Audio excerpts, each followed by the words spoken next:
I'm changing who I am.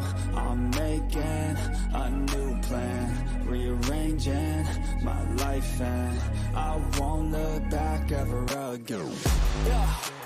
You ain't see me activated. You better hope that you never see me agitated. I think about my actions, plan them out, evaluated. That's how I end up on the top, man, I'm calculated. My mind's a weapon, my body is the engine. I'm never second guessing, I just do what I was destined. Cause I feel I got the blessing, persistence and obsession. That's how you keep progressing, I already learned that lesson, yeah.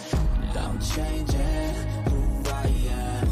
I'm making a new plan, rearranging my life, and I won't look back ever again. You can't stop what's moving.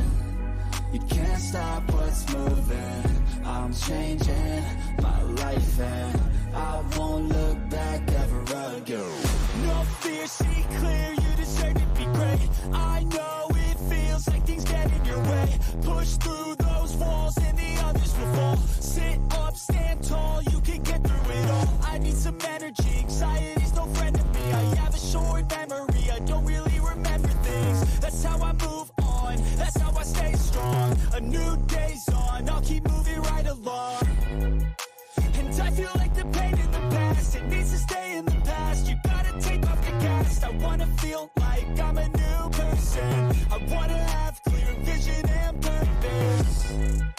And I feel like the pain shouldn't last. If you can move on and past the things that make you feel bad, and you can change in your brain, I'm certain. I've done it before, and man, I'm not perfect.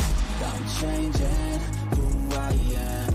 I'm making a new plan, rearranging my life, and I won't look back ever again. You can't stop what's moving. You can't stop what's moving. I'm changing my life, and I won't look back ever again.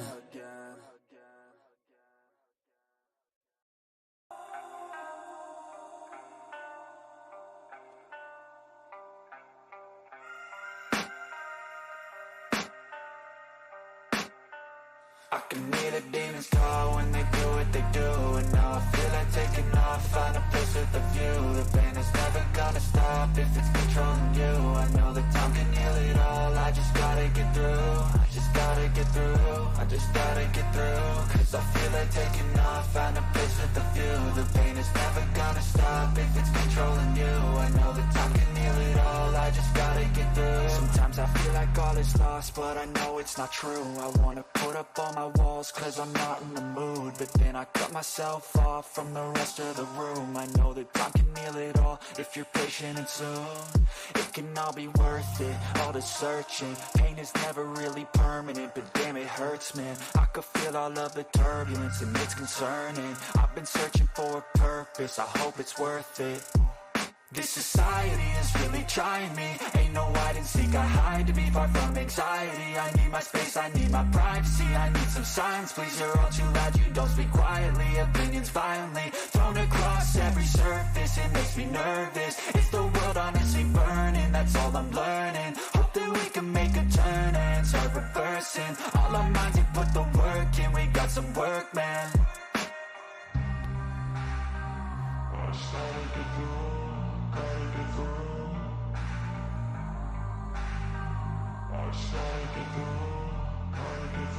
I can hear the demons call when they do what they do. And now I feel like taking off, find a place with a view. The pain is never gonna stop if it's controlling you. I know that time can heal it all, I just gotta get through. I just gotta get through, I just gotta get through. Cause I feel like taking off, find a place with a view. The pain is never gonna stop if it's controlling you. I know that time can heal it all, I just gotta get through. I just gotta get through. Gotta get through this, life is a nuisance, tie up some loose ends.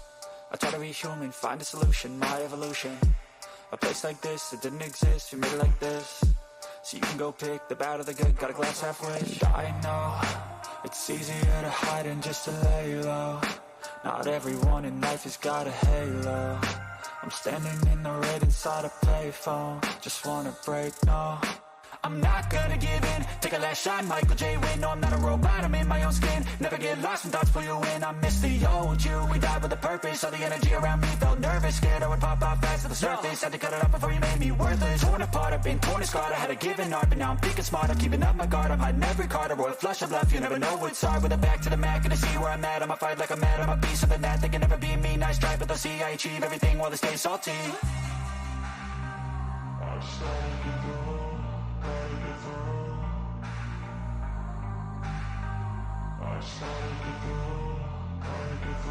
I can hear the demons call when they do what they do.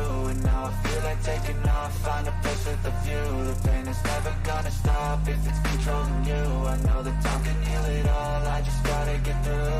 I just gotta get through, I just gotta get through. Cause I feel like taking off, find a place with a view. The pain is never gonna stop if it's controlling you. I know that time can heal it all, I just gotta get through. I just gotta get through.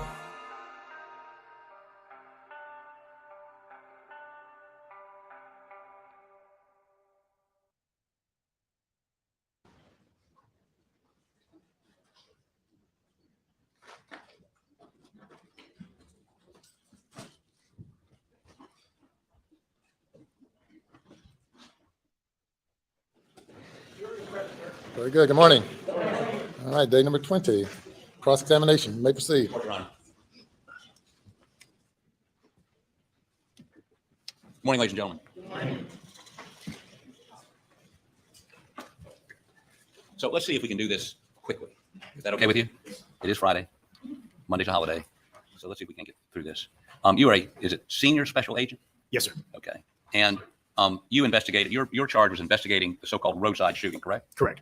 And as part of that, you, after Alec was airlifted to Savannah Hospital, correct? Yes. Okay. And did you go see him there? Yes. And did you talk to the doctors about his condition? We made contact with medical staff there. I don't know if I specifically spoke to a particular doctor, but we made contact with the medical staff that were providing treatment. So did the medical staff tell you he had a shallow sort of trough wound in the back of his head, apparently caused by a bullet? Did they tell you that? They did not. Did they tell you he had a fractured skull? They did not. Did you look at his, have you subpoenaed his medical records? We have, but at the Okay. time of my arrival, the tests were ongoing and that those documents weren't readily available to me But you've looked at him since then. since then. So you would agree with me he had a fractured skull, a wound, a trough wound in the back of his head. I'd agree that's what the medical records state. Let me see if you can identify this.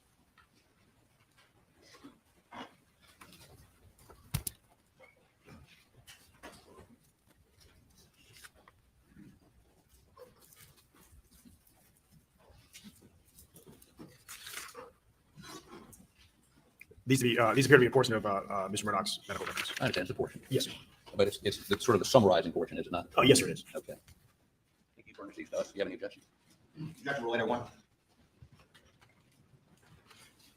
Well, let me ask you this question. Maybe this make it easy. Who subpoenaed and got these records? Did you Sweat? Yes, at the time of the incident, they weren't discussing his medical condition with us. I mean, we were able to do HEPA. They weren't readily providing us access to his medical records or consultation with his doctors. We had a general understanding based on what Mr. Murdaugh told us, or told deputies on the side of the road, and based on what he stated on 911, that he had been shot in the head. So when we arrived and we saw a subsequent injury. Just let me cut to the chase here. Did you all subpoena the medical records? Yes, we did. Are these a portion of the medical records, the business records that you received from the hospital in Savannah, the Memorial Health? Yes, sir. Okay. Does that resolve that issue? Business records.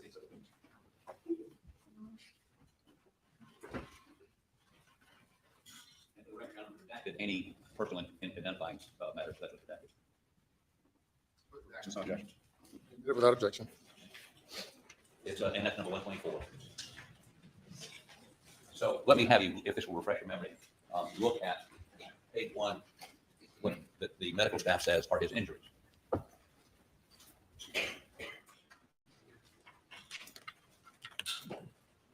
Yes, sir. Okay, now I could have you read that. Do you understand what it means? I have a general, like I said, I'm not a doctor. I'm a slate agent, so I have a general understanding of the terms on the page. Does it indicate he had a furrow wound in his head?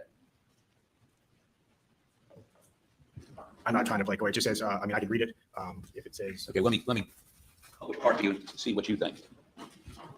Left posterior peritoneal subdural hematoma with adjacent blood products. What do you think that means? What's a subdural hematoma? Obviously, it's a bleeding on the subdural part of his head, so it would be a brain bleed. Absolutely, yes. Okay. It says linear left posterior posterior parietal bone fracture. That would be a fractured skull. Yes. Okay. Scalp laceration overlying the left parietal bone. That would be that furrow I'm talking about, right? If that's what you refer to, I'm not sure. I mean, furrow is, It's I can only testify what it states on the Okay. page.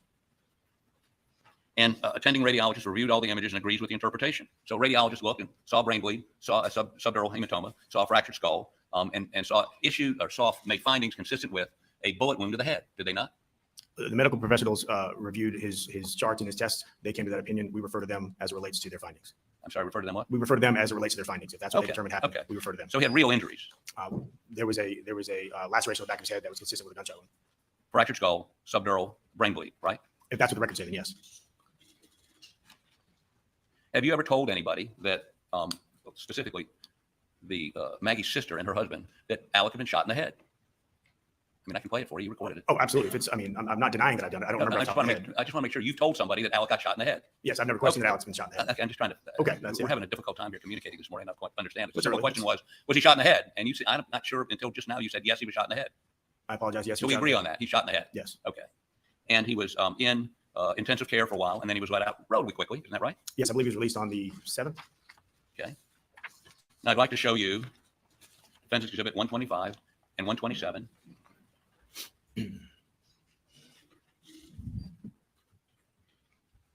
Your Honor. Let me show these to you so you can identify them.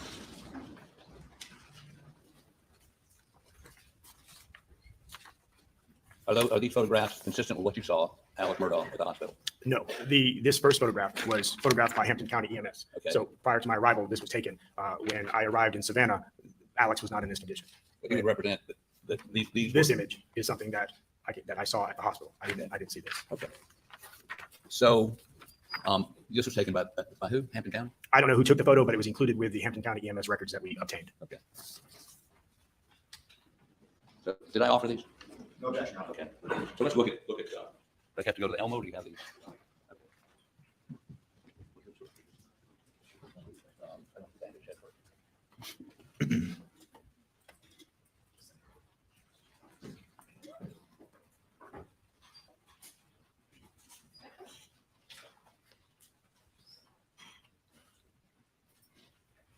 Okay. Okay, so this is the photo you indicate some other law enforcement agency took before he went to, that's at the side of the road, or do you know? This photo was included in the records from Hampton County EMS that we obtained at the time that he provided the recorded statement inside the ambulance. Where Okay. he gave the detailed description of what happened to him. Which we listened to. Yes, yesterday. So at some point, his wound was treated and he was placed in a cervical collar outside my presence. I wasn't present when he was transported. I didn't meet with Mr. Murdaugh until I went to Okay, Savannah. put the next picture on. And who took this picture? This picture was, I did not take any pictures. So I believe it may have been, it was Agent Rebecca Gregg who was accompanying me to Savannah. And is that an accurate depiction of what his skull looked like at the hospital? Correct. And you notice blood there? Yes. Okay. Go ahead and kill the Elmo, please. Now, as I understand it, after he was released from the hospital, he went to detox in Atlanta. That's what y'all told us. Yes. Sorry? That's what you told me. Okay. And we called you from a facility in Atlanta to give the statement we saw earlier, correct? You called me from a telephone. I don't know exactly what your location. I wasn't there with you, so I don't know where you called me from. You're telling me SLED can't tell where a phone is? Mr. Harper, I mean, if you're going to tell me that SLED can't tell us where a phone is, It's a question. You must give him an opportunity to I answer. apologize. Mr. Harper, you called me. I don't know what number you called me from. My cell phone. Okay, so you called me from your cell phone. I have that number, so it identified as yours. Right. But I don't know where you were at. You told me that you were calling from Atlanta. I took you at your word, but I can't testify to where you were calling me from because I don't know. Did you ever subpoena his detox records? We made an attempt, but we had issues with them honoring an out-of-state subpoena. Well, I mean, you can go to a court in Georgia and make them honor, or we could have given you consent. Did you ask us for consent? No consent was given. No consent was asked for. No, Right. consent was asked. No consent was given. So Okay. But we represented on that call that he was in a detox facility before, when we called you to set up the call in Atlanta. And he was now, and I think we said on the recording that the doctors indicate he's coherent. He's been through the detox. It's a pretty tough process. And he was willing to talk to you once he was competent to do so. Isn't that correct? that's the information you relayed to me. Yes. Okay. Do you have any reason to doubt that? No, sir. Okay. And so as soon as he came out of the initial stages of detox, you don't know this, but we went down, we called you. Mr. Harper, you can't testify. Who called who initially to set that call up? I called you on the day of September 7th. to reach out to let you know that we had some developments in the case, and I told you that we wanted to speak to Alex. Okay. You told us that he was in rehab or was en route to rehab, and we would try to make some arrangements. We had initially discussed agents traveling to whatever facility Mr. Murdaugh was in to meet with him in an attempt to get a statement. That meeting did not materialize. On the afternoon of the 13th, you called me from your cell phone to set up a telephone interview. Given the complexity of the case and the fluid movements of the investigation, we wanted to, agree to that so we could get some type of. At that point, Mr. Murdaugh had obviously the story that he told us was not true, and we wanted to take that as an opportunity to try to make some sense out of the investigation, given that you and Mr. Griffith were there saying he was ready to tell us really what happened. So he, through his attorneys, reached out to you to give this recorded statement we saw. On the 13th, you called me, yes. Right. And secondly, he admitted that he had stolen money, right? Yes. He admitted drug use. Yes. And he admitted that he lied, correct? Yes. Okay.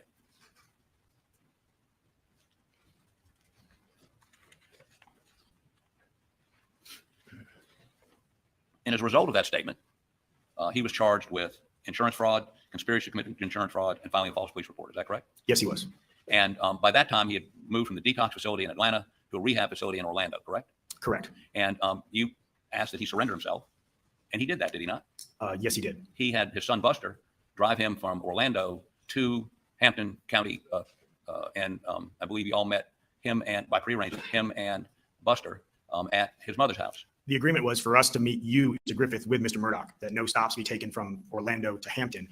We encountered Mr. Murdaugh and Buster pulling into the driveway of the Almeda property. So outside of our agreement. So Mr. Murdaugh was taken into custody as soon as he arrived at Almeda. Well, so perhaps if we weren't going to Orlando, stopping to get his lawyer before he surrendered himself would have been a violation of our agreement? No, our agreement was that Mr. Murdaugh was to go from Orlando directly to your custody.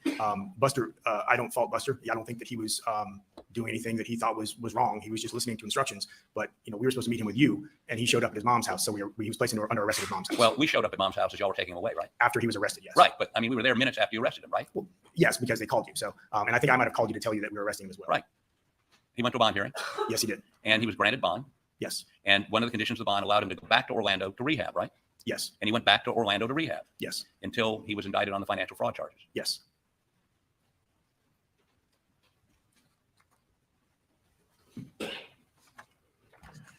And his cooperation, when I say cooperation, the statements he made, I understand you were only investigating the roadside shooting, right? Correct. So you weren't investigating the murder. You weren't investigating, I'm talking about Maggie and Paul's murders. You weren't investigating the financial crimes, only the roadside shooting, correct? Are you referring during my interviews with the 3 interviews with Mr. Murdaugh?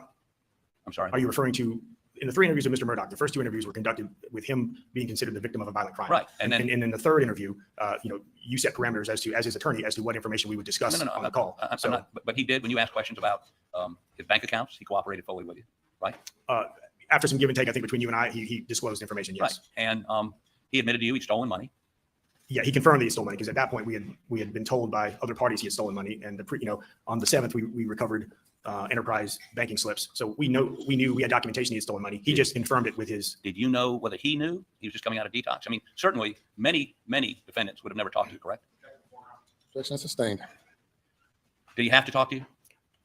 Some of the best confessions I've ever got were from a defense attorney. So he spoke to me. Not this defense attorney. Okay. He still confessed on the call. So I mean, there are defense attorneys and defense attorneys, right?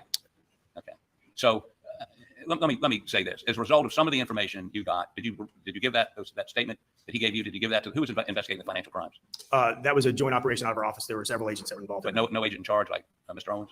There was an agent, David Williams, Special Agent David Williams, Okay. myself, Special Agent Matt Wright. We've all had part in the financial investigations. Okay, and as a result of his cooperation, partially, and what you already knew, you're aware that he was indicted on 90 indictments of financial fraud, which could result in life without parole for him. Do you not? He was found. If you'd answer yes or no and then explain your answer. Was he indicted on 90 charges of financial fraud and for which he faces life without parole? Is that correct? Just yes or no? Objection sustained. I'm sorry, what was the objection? There's an objection, and I sustained the objection. I'm sorry, Your Honor, I don't understand the grounds of the objection. 401, Your Honor. I'm sorry, I understand what 401 is. I don't know why I reply to this. Objection sustained. The information you got voluntary about the financial piece of this was voluntary by him? No one threatened him? No one coerced him? He has 2 lawyers sitting there, right? To the best of my knowledge, no one threatened him. I was not present with Mr. Murdaugh at the time of giving his statement. It was over the telephone. I'm based on what you've told us. No one threatened him. We had a gun to his head. I wasn't in the room. If you did, I can't speak to it.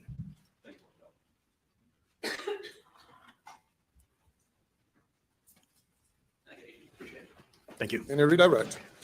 Briefly, Your Honor, may it please the court. When you interviewed the defendant, Alec Murdaugh, on September 4th, that was in the hospital, is that right? Yes, it was. Did he agree to speak to you? Yes, he did. Did he respond appropriately to you? Dealt with this matter, and if we're going to go into this, we'd like a Jackson D. Dino hearing as to his competence to talk to him in the hospital. Mr. He specifically cross-examined him on the injuries in the hospital that he had suffered, and I'm just following up with the agent about the circumstances generally of his interaction with Mr. Gentlemen, we'll have you go to the jury room for a break. Please do not discuss the case.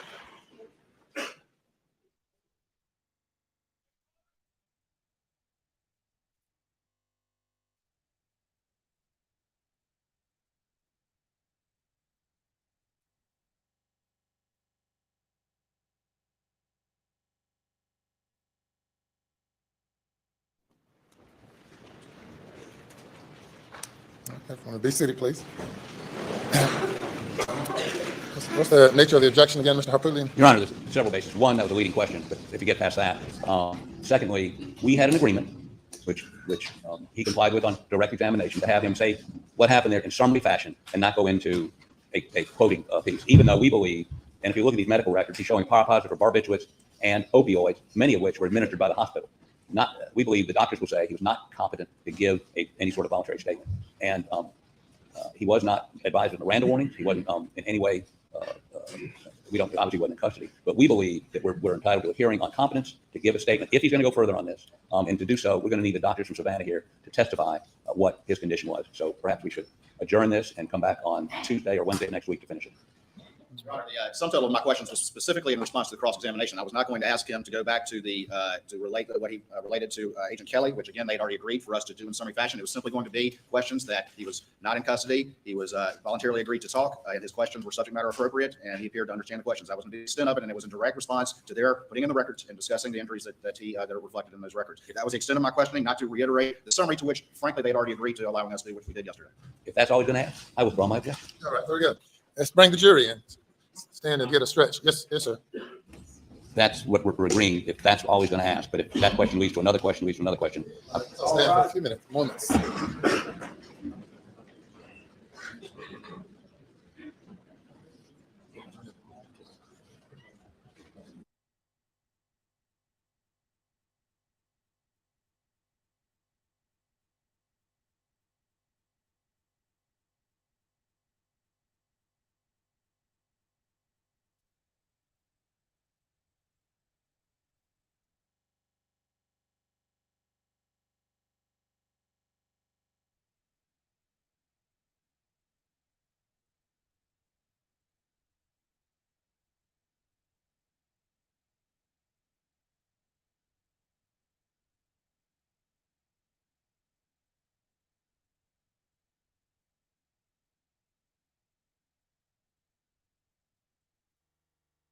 Thank you.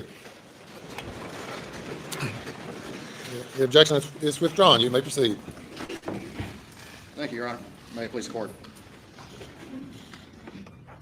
All right, going back to the question that I asked, when you interviewed, and I'm just asking these particular questions, when you interviewed the defendant on September 4th, that was the day of the roadside shooting, correct? Correct. Did he voluntarily agree to talk to you? Yes. Was he in custody in any way? He was not in custody. Did he respond appropriately to your questions? He responded appropriately and consistently to the answers to my questions that were given on the 911 and on the to Hampton County deputies. Did he appear to understand your questions? Yes. And did he respond appropriately to the subject matter of those questions? Yes. When you interviewed him on September 6th, he was still in the hospital, is that correct? Yes. And at that time, did he voluntarily agree to talk to you? Yes. Was he in custody at any point? He was not. Did he respond appropriately to your questions? He did. Did he appear to understand your questions? He understood the questions and again gave consistent responses to the interviews from September 4th, from the 911 call, and from the video from the ambulance. Right. And his answers related appropriately to the subject matter of your questions? Yes, the side of the room. You were asked a little bit about the circumstances of the telephone interview on September 13th, 2021, correct? Yes. And did you want to do a telephone interview or did you want to speak to him in person? No, our initial inquiry was to go to where he was at. We did not know his location. They took him out of state. Our intention was to go meet with them wherever they had him to conduct that interview. When those plans did not materialize, time was of the essence. When they called us and agreed to have the telephone interview, we made an investigative decision to agree to that and conduct the interview over the phone. That time period between September 6th and 7th, when all the developments you testified to yesterday on the side of the road took place, and September 13th was slated Sitting around doing nothing, or were you actively attempting to further question the defendant? We were absolutely actively in working the active investigation. We were actively attempting to make contact to have that interview and make that take place. And it was not till September 13th that the defense agreed, but only through a telephone interview. Is that correct? Mr. Harpootlian called me on the 13th, and he said, "Hey, we have a short amount of time. We can do this. Can we make it happen?" So we had to make it happen within about 30 minutes notice. So Agent Albayalde and I got to a place where we can conduct the interview, and the interview occurred. And when y'all had that phone interview that the jury heard yesterday, at the beginning, they put limitations on the subject matter of what could be discussed. Yes, they advised that they would only discuss the side of the road shooting, that the Moselle incident, and the financial crimes were off limits. Ultimately, some financial information was discussed. Is that correct? That is correct. The Moselle never was. Is that right? Correct. You were asked about ultimately when he was taken into custody. Is that correct? Yes. Do you remember roughly what date that was? I don't have the booking paperwork. I don't remember what specific date. I took him into custody twice, so I don't know what date. And that was after he had finished that rehab stint. Is that correct? To your understanding? Yes, we took him in custody once on the Alameda property. We also took him in custody a second time when we went to Orlando to extradite. Well, what you were just asked about by Mr. Harpootlian when he returned to South Carolina, that was the first time ever that he had been taken into custody. Is that correct? Yes. And that was for charges related to the side of the road. Yes.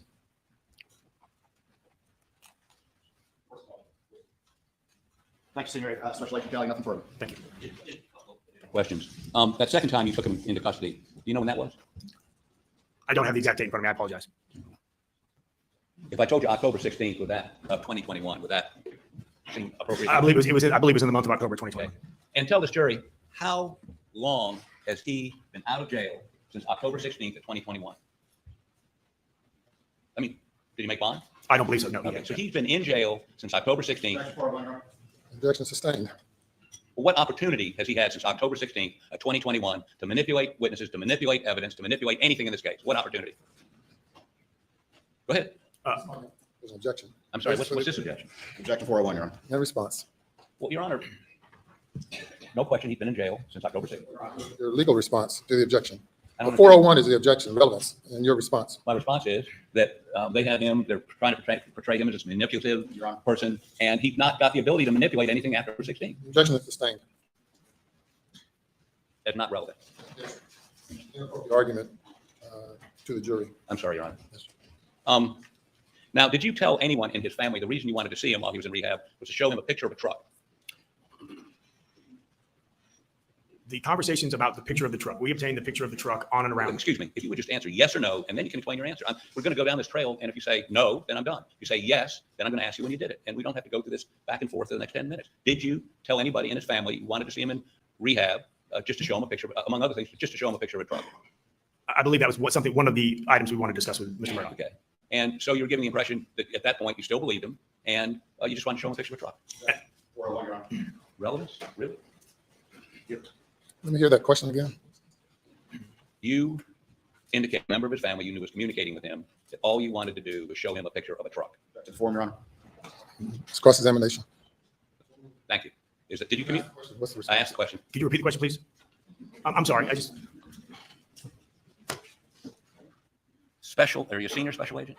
Yes, sir, I am. Senior Special Agent Kelly, did you communicate to a member of Mr. Murdaugh's family, Randy Murdaugh, that all you wanted to do was show him a picture of a truck? That was paramount to you, and that's what you communicated to Mr. Murdaugh. Objection 401, Your Honor. Objection is overruled. The question you just asked me is that, and I responded to, that was one of the things. That was not the only thing. We knew the identity of Curtis Smith. We knew the truck that Mr. Smith. I didn't ask you what else you knew. I asked you. Ask the witness to be allowed to complete his answer, Your Honor. Okay. You may continue your response. We wanted to meet with Mr. Murdaugh to show him images of the truck. We wanted to show him to see. At this point, we suspected he was not telling the truth, and we wanted to see if he would continue to not tell it, to continue to lie to us about not knowing the existence of Curtis or the truck, or if he would, show some type of clarity. And So, and this goes to sort of the same issue. When you wanted to see him, when you wanted to see him and you contacted me, I indicated he was in detox, right? Objection sustained. Were you aware that he was in detox in Atlanta?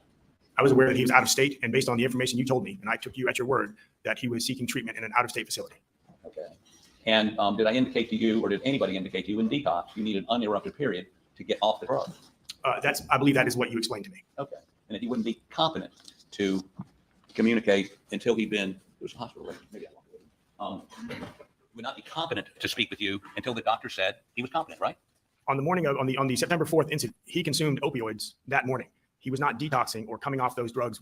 He did not appear to be under the influence of any narcotics. When we met with him in the hospital, on his cell phone. He was walking. He was talking. He was coherent. He was a victim of a crime, the only witness that we were aware of for that crime. So we obtained a statement from him so he could tell us what happened.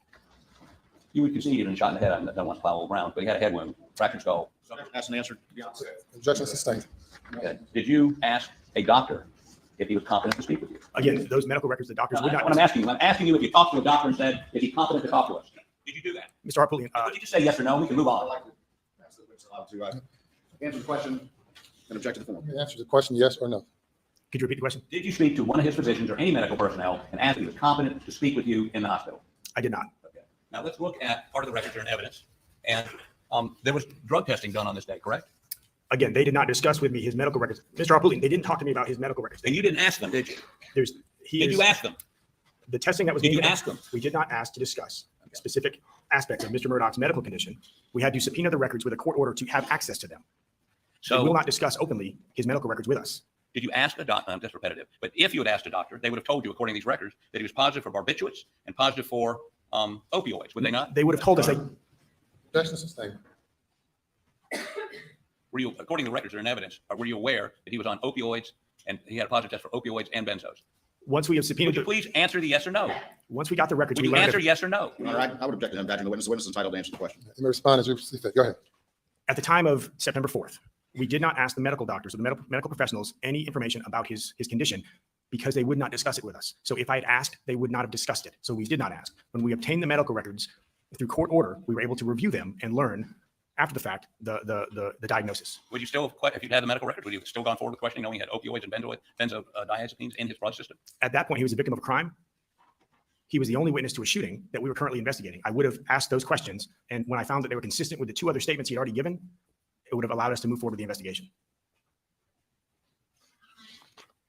Thank you, court's indulgence. Thank you. You may step down. Thank you, Your Honor. Let me call your next witness. May it please the court, Your Honor. State calls Special Agent Peter Rudofsky.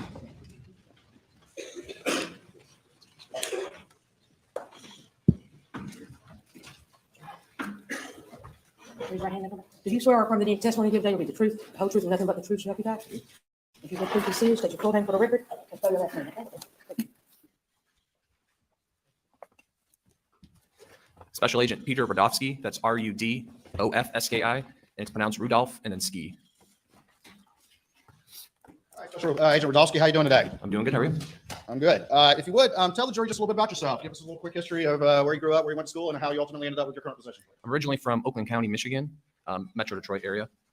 Became a reserve deputy in 2015, a reserve officer with Bay City Department of Public Safety while I was attending Saginaw Valley State University to get my bachelor's degree.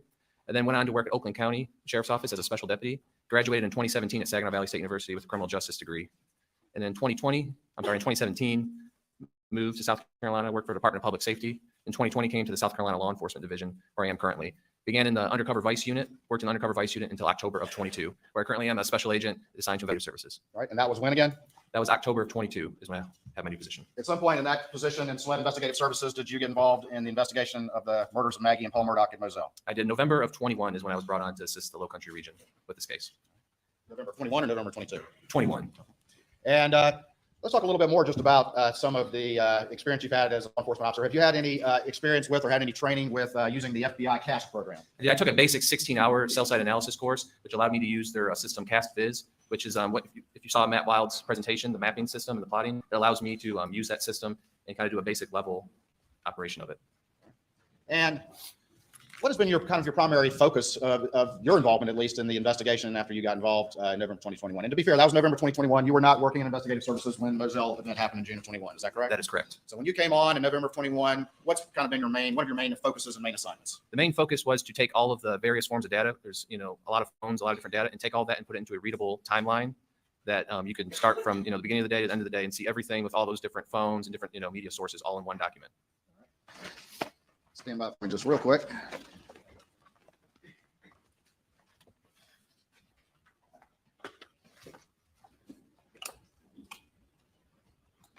I'm going to show you what's already been admitted into evidence as a defense exhibit 60 that was entered a long time ago in this trial. Do you recognize that? It's already in evidence.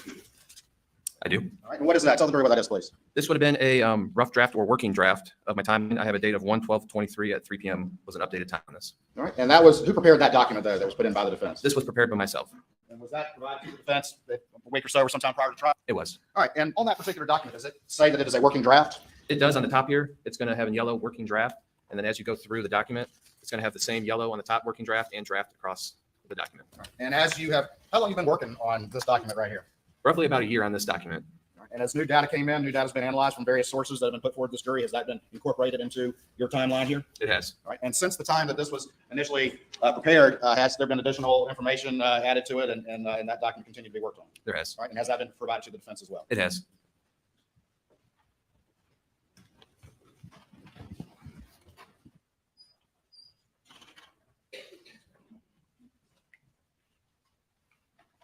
All right. I'm going to show you what's been marked as States 520 and see if you recognize this document. I do. This is going to be the full timeline. This is going to be the latest copy. And I'm going to show you what's marked as 519. And do you recognize that document? I do. All right, tell the jury what that is. This is going to be a condensed timeline of this document here. Instead of having the whole day, it's going to have roughly from 6 p.m. to 11 p.m.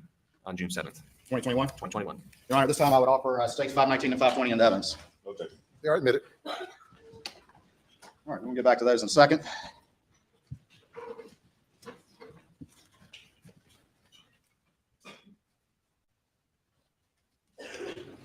All right, now you mentioned before that you had some training in using the FBI CAS program. Is that correct? That is correct. And during the course of this investigation, actually fairly recently, did additional information come in related to what you've been working on? That is correct. And explain that to the jury. What information came in? So on Friday, I received a call, would have been last Friday, from Attorney General Conrad that GM discovered some new data. I initially did a search warrant back in March of last year. No data was returned to us from OnStar. We get a call saying that they have data and that they're going to be sending it to me. I received an email on this past Saturday with 3 Excel files of data from GM. All right, and tell the jury generally what was that data? There was a lot of data in it. Mostly it was a lot of latitude and longitude plots. There was speed data in there and a lot of data that when you start your car up, you might see like your engine lights and all that, those codes and stuff. A lot of the codes was on the data. And for what vehicle was this for? This is for the 2021 Suburban driven by Alex Murdaugh. Had GM previously responded to law enforcement inquiry that there was no such data? That is correct. All we got was basic subscriber data for OnStar. And when did they respond with that information? I believe it was March 18th Of of 2022. 2022. Yes. And then during the course of this trial, they contacted and said, oh, wait, we found something. That is correct. All right, and since that, have you downloaded that data into the CAS program and analyzed it in that fashion? I have the CAS data is pretty much a tool that you can take different latitude, longitude, and different kind of data points, put it in the system in an Excel file, and it pretty much plots it and paints a nice picture for you. And you have you worked in this case as you've been synthesizing the data from various sources? Have you worked or synthesized the data that came from Engineer Falfusky with the FBI? Yes, sir. And remind the jury who Falfusky is again, please.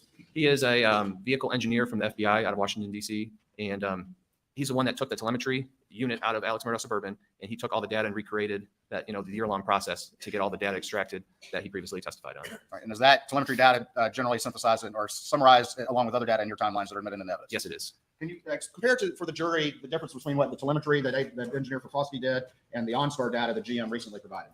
The biggest difference you're going to see is on the telemetry data. If you remember, those that Excel spreadsheet with all the different colors on it, it would show vehicle going into drive or park, moving, propulsion, that kind of stuff. The data we got back from OnStar is mostly a lot of latitude and longitude and speed and different kind of codes and whatnot. There wasn't really any location data in the FBI data. I don't believe there was any for that day. I believe it was all before. But we have mostly, GPS coordinates and whatnot. That's the biggest difference that you're going to see between the reports. All right. And was the OnStar data recently received generally consistent with the telemetry data that had been developed by the FBI and Falfusky? It was. Just more specific? Just more specific. All right. I'm going to show you what's been marked as States 524 to this trial and see if you recognize this document. I do. All right. And tell the jury what this is, please. This was a presentation I created that is based on the GM OnStar data that was received last week for 6/7 of 21 for a 2021 Chevrolet Suburban. Your Honor, this time I would offer in the evidence States 524. Submitted.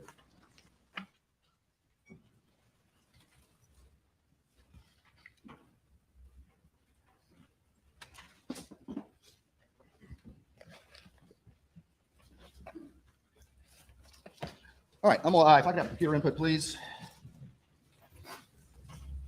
I'm gonna go ahead and put Exhibit 524 up on the screen, the one we just admitted.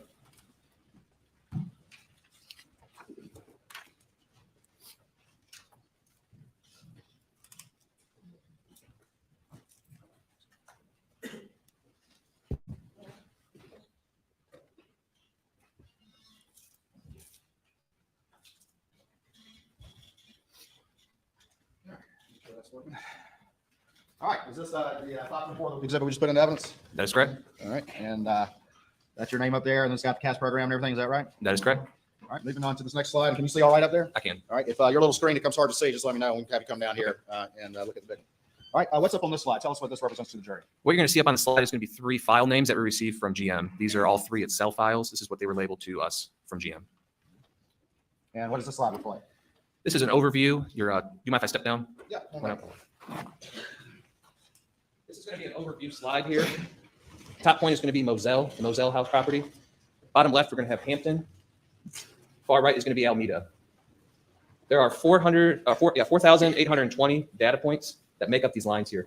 When you zoom in a couple more slides, you're going to see the individual dots. This is kind of like an overlay of all of those dots. But just for reference, that's where we're at in that. And just very quickly tell the jury, when we're talking about these dots, is that what the CAS report did? Is plot the dots based on the data provided by GM OnStar? That is correct. Each dot is going to represent a latitude and longitude. Did you have to manually enter in all 4,820, or how does that work? I did not. The nice thing about the CAS system is it takes the Excel, you put it all in an Excel spreadsheet, and it does all that for you. Kind of like Google Earth would do in comparison. All right, this next slide, what is that? This is the same slide. It's just showing on a different, the last one was like a Google Earth kind of view photo. This is just a regular like map photo. It kind of just says, the location's a little bit easier to read. You got Hampton, Alameda, then you can see Islandton. Going to this slide, is this just a general representation where you can see some of the individual dots? This is going to be the general overview of Moselle. Each little dot is going to either have a single set of data points or multiple set of data points. And this is for the whole day. This is not just for a certain time period. This is going to be for the whole day of June 7th, 2021. All right, and then again, generally, what does this represent? This is going to represent in Hampton around the law firm. Each dot is either a single set of data points or multiple set of data points. It's just kind of zoomed in photo from what we saw previously. And that's the defendant's former law firm? That is correct. All right, and what does this represent? This is going to be the Alameda property that's been referred to previously. And this is just showing a overview of all the dots for that day. All right, we're about to get into some slides that have very specific references to dots. And just generally, what are you about to go through with the jury as the specific data points that you're about to relate to them? So for this presentation, we're going to go through all the different drives that occurred that day. You're going to have a data point in a slide that's going to show you the beginning, a couple slides during the drive, and then at the end. And we're going to have a couple different drives that we'll be walking through.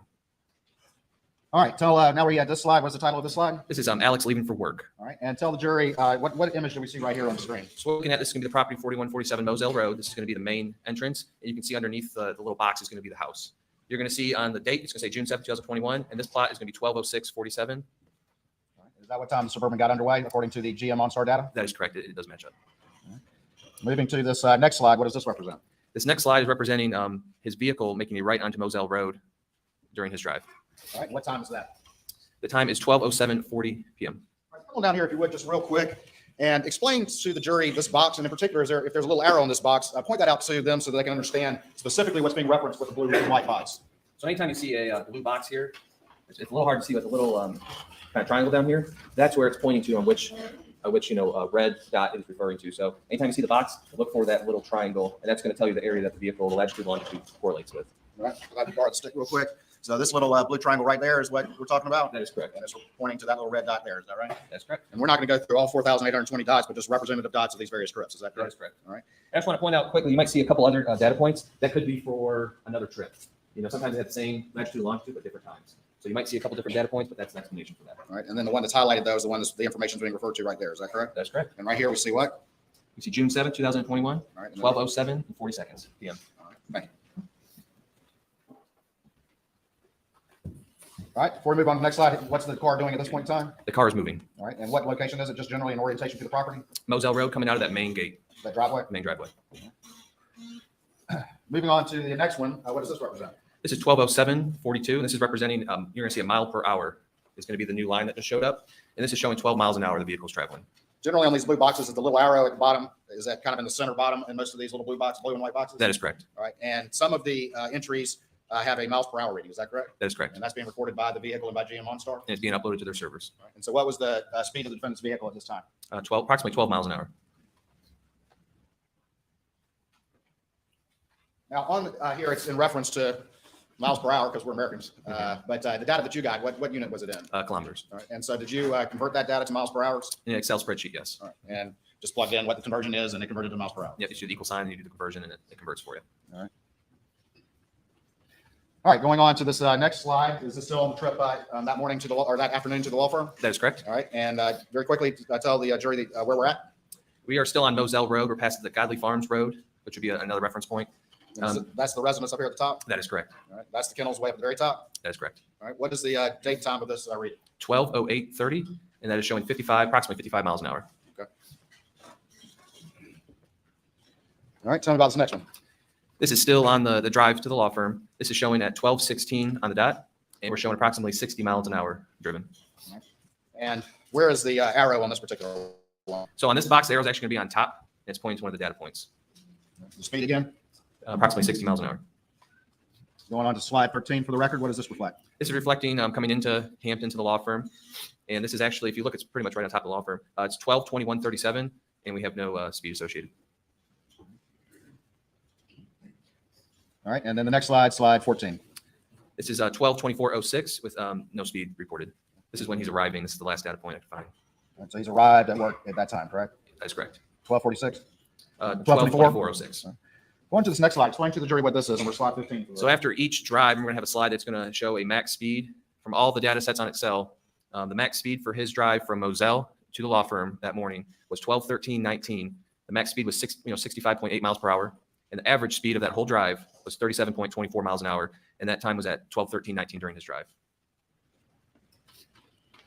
All right, we're moving now to slide 16. Tell the jury what this represents. This one's going to represent Alex leaving work at the law firm, heading to his house. It shows at 6:24:18. It shows him going 8 miles an hour, just starting to leave. PM? PM. And the speed? Approximately 8 miles an hour. Going on to slide 17. This one's showing at 6:26:54 p.m. It's showing his Suburban going approximately 42 miles an hour on his drive home. The arrow is going to be on the top right. And It the might speed? cut off a little bit. 42 miles an hour. All right, and then is that the arrow right there? That is correct. All right, at the top, Top of the screen. about 42 miles an hour. That is correct. Slide 18, what does this reflect? This is going to reflect at Alex arriving home at 6:42:54 with a miles per hour of 0. This is one of the last data points that without speed. 6:42 p.m. arriving back at the residence, That is correct. and the arrow is pointing to what? The residence. A little bit to the side, but it's the residence right there. All right, and tell the jury now on slide 19, what does this represent? So this is going to be from his drive home from the law firm to Moselle. It represents at 6:34:01 during his drive. The max speed obtained was 54.4 miles per hour. The average speed during this drive was 41.39 miles an hour. And you can see the location somewhere off of, I believe, 63. Driving home, what was his max speed? 54.4 miles per hour was the max speed driving home. All right, slide 20. All right, so now we're at where Alex is leaving for Almeda. This is going to be 9:07:06 p.m.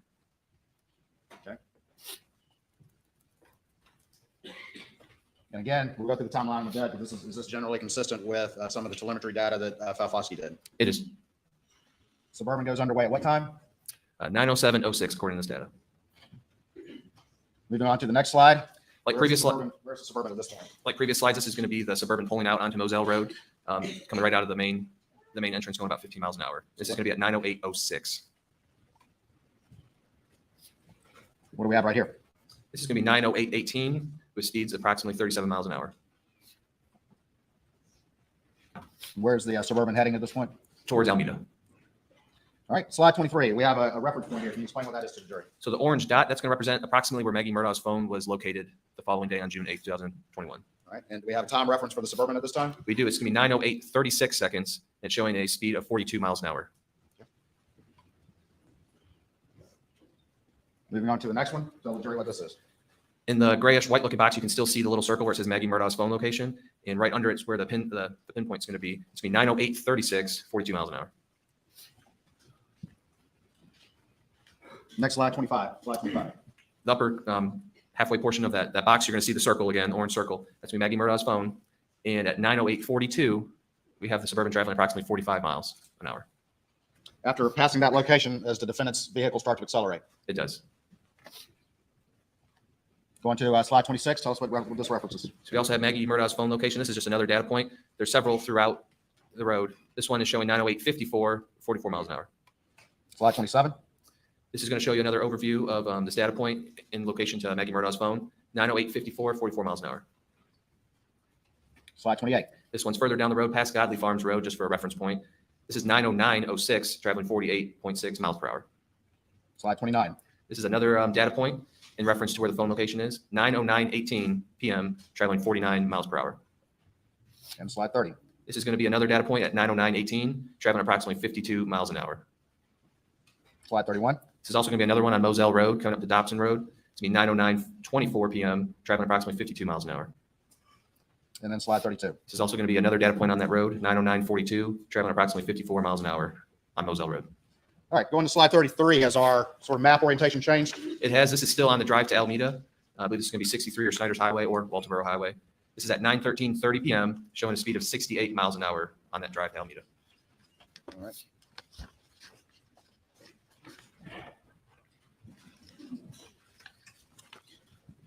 I'm going back to slide 3. Do that real quick.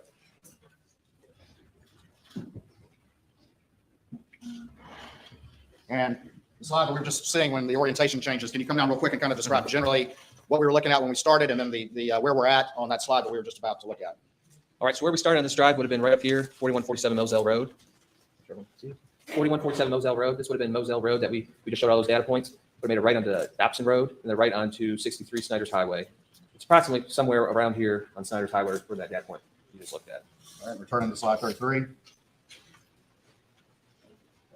All right. And right there is going to be approximately where the data point is at. Okay, and what's the speed there? 68.7 miles per hour. Going on to slide 34. This is going to be at 9:14:36, showing an approximate speed of 69.4 miles per hour. It's going to be on the top portion. All right, moving on to slide 35. This is going to be at 9:16:48, showing approximately 70 miles an hour. It's going to be the top portion of your screen here, coming into Varnville. All right, and down at the bottom center of the screen, what is that? Right here. That's going to be the Alameda property, and just to reference, this is going to be coming into Varnville. All right, right here, what do we have on slide 36? This is going to be the Alameda property. You can kind of see it behind the other record part, but it's showing at 9:22:06. The Suburban's pulling, making a left into the Alameda property. Slide 37, what do we see here? First of all, orient the jury as to what the map image reflects, and then describe the data point, please. So the map image is going to reflect, you're going to make a left into the driveway. There's a railroad track, I believe here. It's a curved driveway coming in, and then right here is going to be the house. This is a little carport right here, and then the driveway is this whitish part that you see on your screen. All right, and then up here, generally in the property, we can see a roof and that sort of thing. What generally are those? So there's going to be some outbuildings on the property. The trees are kind of, there's a decent amount of trees right here, but there's I believe 2 outbuildings right here. This white area right here just above the house, what is that? That's going to be where you would park. It's a paved area in front of the carports. Where do the data points reflect the Suburban going, though, when it arrives? The data points for the Suburban, it looks like it went toward like a little bit into the grass, closer to the wood line over here. And that's going to be at 9:22:39. Close to the wood line and the outbuildings? That'd be correct. All right, and again, what time is the arrival at Alameda? 9:22:39. And this is just, so this right here is going to be a better overview without the box. You can see right here is going to be the driveway leading in. This is where a carport would be, where the vehicles would be parked. And then this is the main house here. Then you have your outbuildings. Right here, we have kind of a line of data points right there in the grassy area behind the house. We do. All right, going on to slide 39. Tell the jury what those calculations represent, please. So this is going to represent the drive from Moselle to Alameda. During that drive, the Suburban reached a max speed of 74.4 miles per hour during that drive and averaged 51.94 miles per hour. And this is the data point with the highest speed obtained.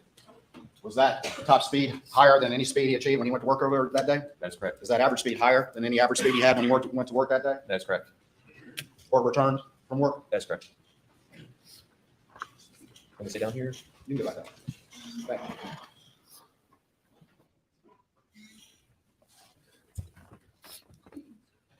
That max speed again is what on the trip to Alameda? 74.4 miles per hour. And the time again that he Nine- arrived? At Alameda, Yes. I believe it's going to be 9:20. Let me back up. Go back. We're back up to 9:22:39. So 9:22:39, he reaches max speed at 9:14:13.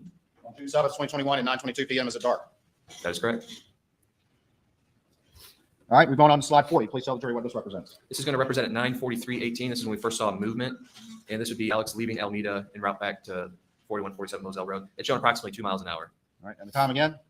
9:43:18. The arrival time that you just testified? That's correct. What was the arrival time? that you 9:22. testified? And he's leaving at what time? 9:43. So approximately how long? 20 minutes. Going on to slide 41. Let me ask you this. Does the data reflect that the car pauses for a period of time while in that driveway area of Alameda? It does, about halfway between on the driveway. Come on down and show the jury if you would. I just sent you back. I'm sorry. So halfway during on this. So this is the driveway right here. So this is the driveway just for reference.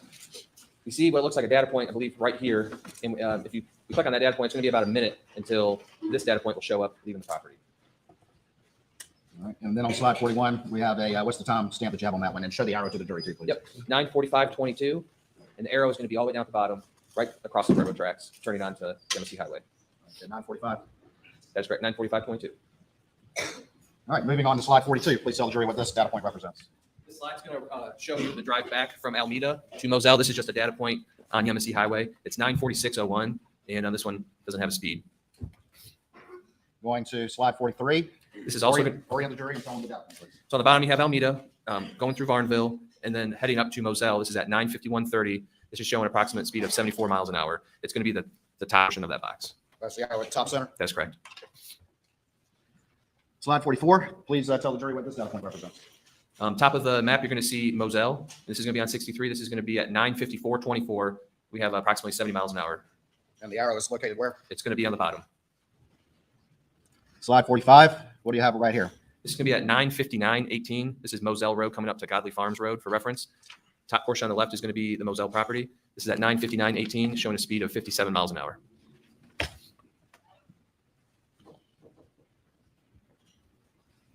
All right, we moved on to slide 46. Tell me about that one, please. So this is going to be the arrival into Moselle. This is showing 10 o'clock on the dot, showing 7 miles an hour, making a left into the main driveway.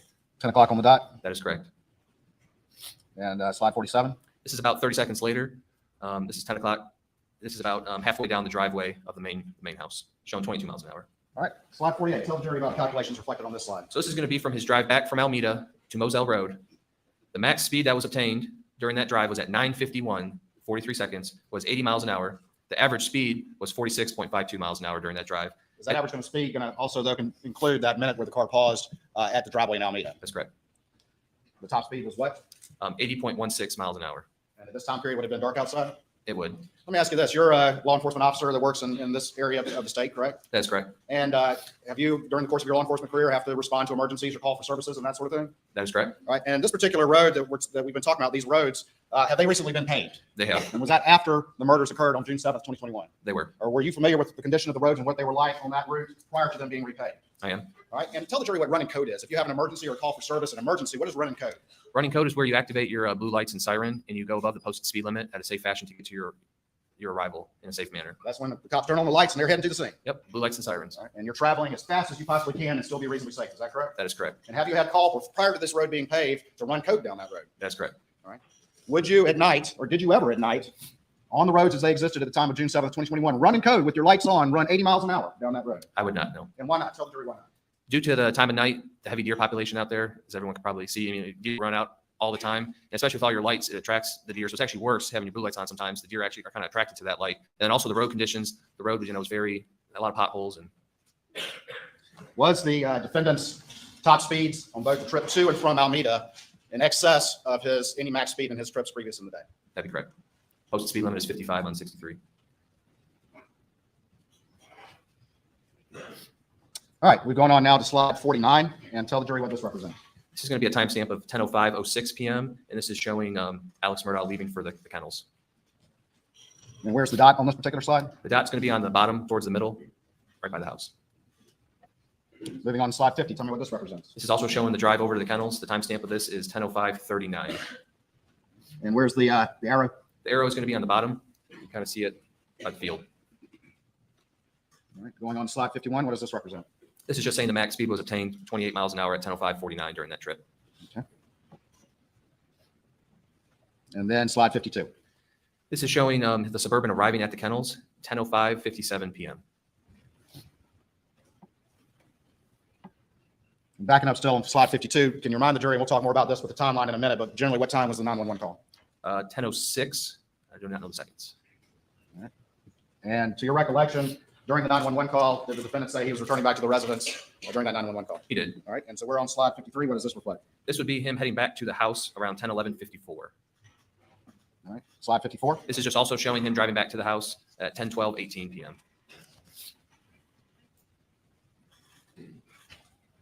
Slide 55. It's just another slide at 10:12:30 p.m. showing 32 miles an hour.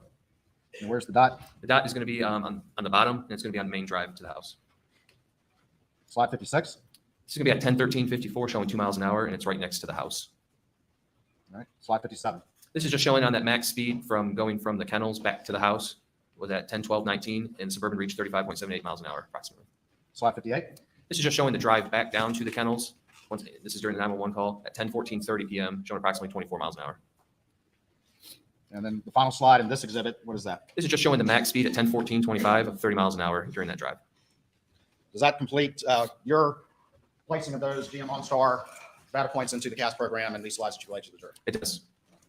Your Honor, I'd move on to another exhibit that's lengthy. This might be a good time. I would request or suggest a break at this time. All right, ladies and gentlemen, we'll take a break at this time. Please do not discuss the case.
Very well. You may continue. May it please court, Your Honor. All right, Special Agent Rudolsky, we just finished with the GM OnStar data, and that was 524. And again, just to remind the jury, you prepared two timelines. One is 520, which is the big one, correct? That's correct. With a more expansive timeline relevant to June 7th, correct? That's correct. And surrounding days, correct? And then this one, which is 519, which is a condensed version of this that focuses just on the hours, evening hours of the day of the murders, correct? That is correct. All right. At this time, I'm going to publish 519 to the jury, and let's discuss it.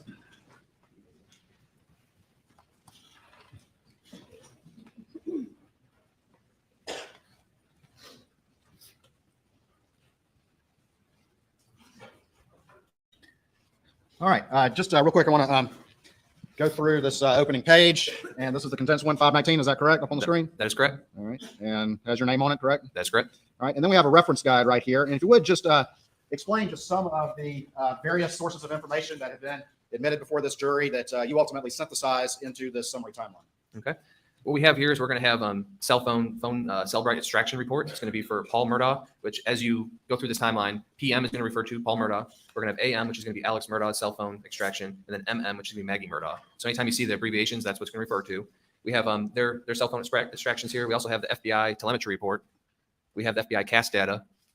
We also have different different reports from the phones, like the Axiom reports. We have an ALPR report in here, which is actually probably not in the condensed one. That's going to be automated license plate reader data for Maggie Murdaugh's Mercedes. We're also going to have some Snapchat data, and then data from Rogan Gibson, Paul Murdaugh, Alex Murdaugh, Maggie Murdaugh, and Buster Murdaugh's CDRs, which is the call data records from Verizon. Let me pause real quick. So we have extractions. Mhm. Tell the difference to the jury. Don't point out with the stick. Between an extraction and then CDRs or still data records, please. So the extraction is going to be what, like Britt Dove testified, what he actually extract out of the phone. And then the CDRs is going to be what Verizon testified, which is going to be their records of phone calls and text messages. So two separate data sources from two separate entities. All right, and continue on, please, with the remainder of the data in your summary timeline. We have referenced here a couple different like Knowledge C database. That's kind of like the Axiom database. It's just another database that was, records were provided to me from. We also have a PMPED building access log. And then in the big timeline, we have the 911 recordings. And then just want to point out Dylan Hightower extraction. That would have been the first phone extraction of Alex's phone 2 days after the 7th. Right. And then we have the GM OnStar data. Okay.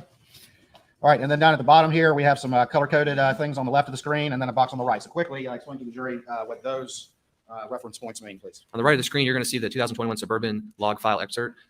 Farkowski from FBI had that Excel sheet with all the different colors and everything. This is going to be a reference guide. So when you're going through this, what the colors actually mean on the data. And then, give an example what you mean by that. So you're going to see kind of that reddish, pinkish color. That's going to mean that the infotainment center is booting up. So when we go through this timeline, you're going to see that data section highlighted with that color. That's what you'll know is happening with the data. If you see pink, it's going to be a propulsion. When you see blue, it means that it's either in and out of park. And that's kind of just how we're going to be reading it as we go along the timeline. All right, and then these addresses have colors over here. And just, we don't have to go through every one, but the first one, that red one, what one is that? 4147 Moselle Road. All right, so if we see that little red box with an arrow on it, that's Moselle on the map. That is correct. And then the green is what?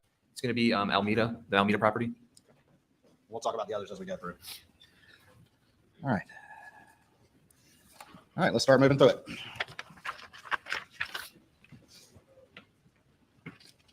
Just give me 1 second.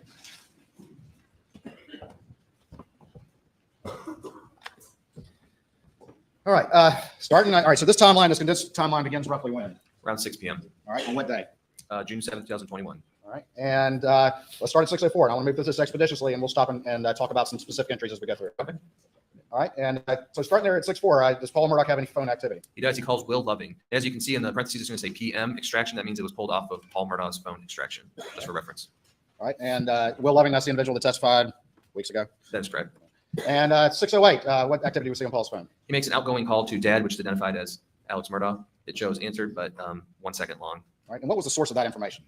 That was from Paul Murdaugh's phone extraction. It does not show up in Alex Murdaugh's original logical dump or the second one from Britt Dove, but it does show up on his CDRs from Verizon. So that'd be the records that Verizon actually keeps for the phone. All right, and can a user of a phone affect the CDRs that are with the Verizon phone company? They cannot. No. Or can the user affect what data remains on their phone? Yes. And frequently throughout this timeline, do we see instances in which there was a call log on on Alex Murdaugh's CDRs, but was missing from his phone from the extraction? That is correct. Don't leave it with us. Can you explain any difference between the CDRs as it relates to Alex Murdaugh's phone and whether or not there's any missing call logs on the extraction from his phone? As we go through this extraction, you're going to see that multiple instances, we're going to have calls showing on Alex Murdaugh's CDRs that we could not find on the logical extraction or the Britt Dove full extraction of Alex's phone. And that's going to be notated on the bottom if it was not in the extraction. All right. 6:09:48. Do we have any communications on Maggie's phone? This is going to be a iMessage from Maggie Murdaugh to Paul Murdaugh stating, "You okay getting a little foot massage? Then I'm heading home." And that was obtained from Maggie Murdaugh and Paul Murdaugh's phone extractions. At 6:10:01, going to the bottom of this page, that being page number 2, is there another message from Maggie to Paul Murdaugh? This is also going to be iMessage to Paul stating, "Love you and Blanca cooked you dinner." Moving on to page 3. And what does this reflect right here? This is going to be from FBI agent Matt Wild. This is going to be from his report. This is for Paul Murdaugh. You're going to identify that in the right-hand corner where it says Paul. Just for reference, anytime you see a map, if you look in the right-hand corner, it's going to tell you whose map that is for. All right. And just generally remind the jury what this map reflects, please. This is just showing generally where the cell towers are located and where the area, whenever like a phone call or text message, where it was pinging during that time for Paul. And these little red things right here with the angles on it, what do those reflect? That's going to be where the cell tower is and what angle the call would have originated or took place from. All right. And down at the bottom, what's the first time recorded for Paul's cell phone as it pings on these cell towers? It's going to be 6:17:42. And can you describe to the jury generally where these cell towers reflect Paul's phone's moving?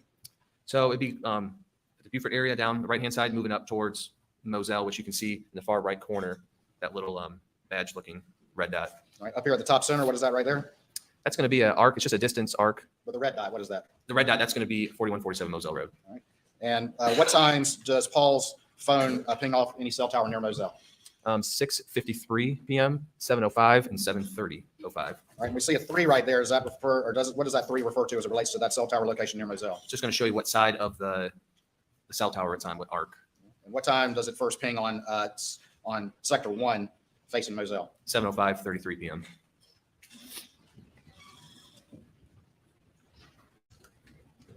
All right, moving to continue on page 3. We have a time reference at 6:20:53. Can you explain to the jury what, if anything, that indicates? We have Maggie Murdaugh. She received a phone call from Proctor Marion. That's how it showed up in her phone. Through the phone number, it's actually Marion Proctor. That's just how it relays in the phone. It shows rejected. All right, and after that, what, if any, communications were there? Right after that, at 6:21:28, Maggie Murdaugh sends a text message to Marion stating, "Can't talk, getting food, massage. We'll call you back." That was from her phone extraction. Moving on to 6:23, are there any communications with Maggie and Paul? There are. Paul sends a message to his mom at 6:23:27 stating, "What did she make?" And then Maggie replies back shortly after saying, "Country fried steak and mac and cheese." Below that, we have a orange and blue box. What does that represent? So this is going to be from the FBI telemetry data from that cell spreadsheet that's ready into evidence. And this is just showing with that color coordination I talked about earlier. The orange is going to show a system startup. And from previous testimony, that could be, unlocking a car, locking it, getting in close range with the key fob, opening up the rear hatch, just something that makes, when you get in your car, you kind of hear that noise before you start it up, the telemetry. It's just inner workings, anything could really cause it. Well, I'm asking you, going back to that map, the incident location at Moselle where Paul and Maggie were found murdered, what county is that in? That's going to be Colleton County. And then if you look, we have the pink, which is going to kind of show propulsion, and then blue, which is going to show some kind of shift in the vehicle transmission. All right, down to the bottom, 624, what is that? 624, that shows from the FBI report, telemetry report, that the Suburban shows a disconnection. That would be Alec Murdaugh's phone? That'd be correct. Moving on to 6:24 p.m. Is there any data points as it relates to the defendant's Suburban? It is. We have one at 6:24:18 around the PMPED law firm. All right, and what time is that? No, 6:24? 6:24:18, correct. All right, and that map there, is that a data point from the CAS data that you just explained to the jury? That is correct. Moving down, we have some various messages from some of the individuals. Is that right? We do. Okay. We have Alex Murdaugh receiving a phone call from Jay Parker at 6:25. 6:27, Paul is sending a message to Britt saying maybe Saturday. He calls Robert Boyle shortly after. And then at 8:38 p.m., Rogan calls Marion Dempsey. And to your recollection, what is Marion Dempsey to Rogan at this period of time? His girlfriend currently at the time. All right, moving on to page 5.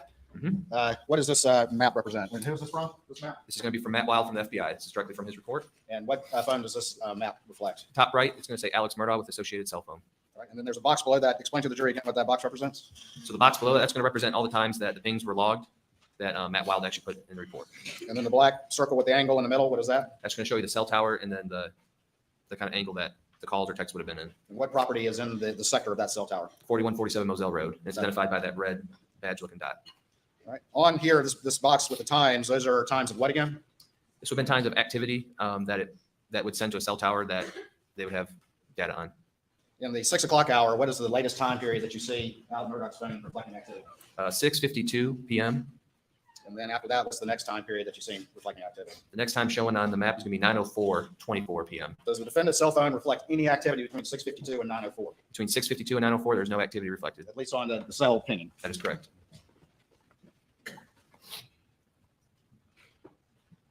All right, at 6:40:01, what activity, if any, is reflected? Paul calls, it's going to show up as PA in the extraction, which is Alex Murdaugh based on the phone number. It shows it was answered, it was 2 minutes, 29 seconds long.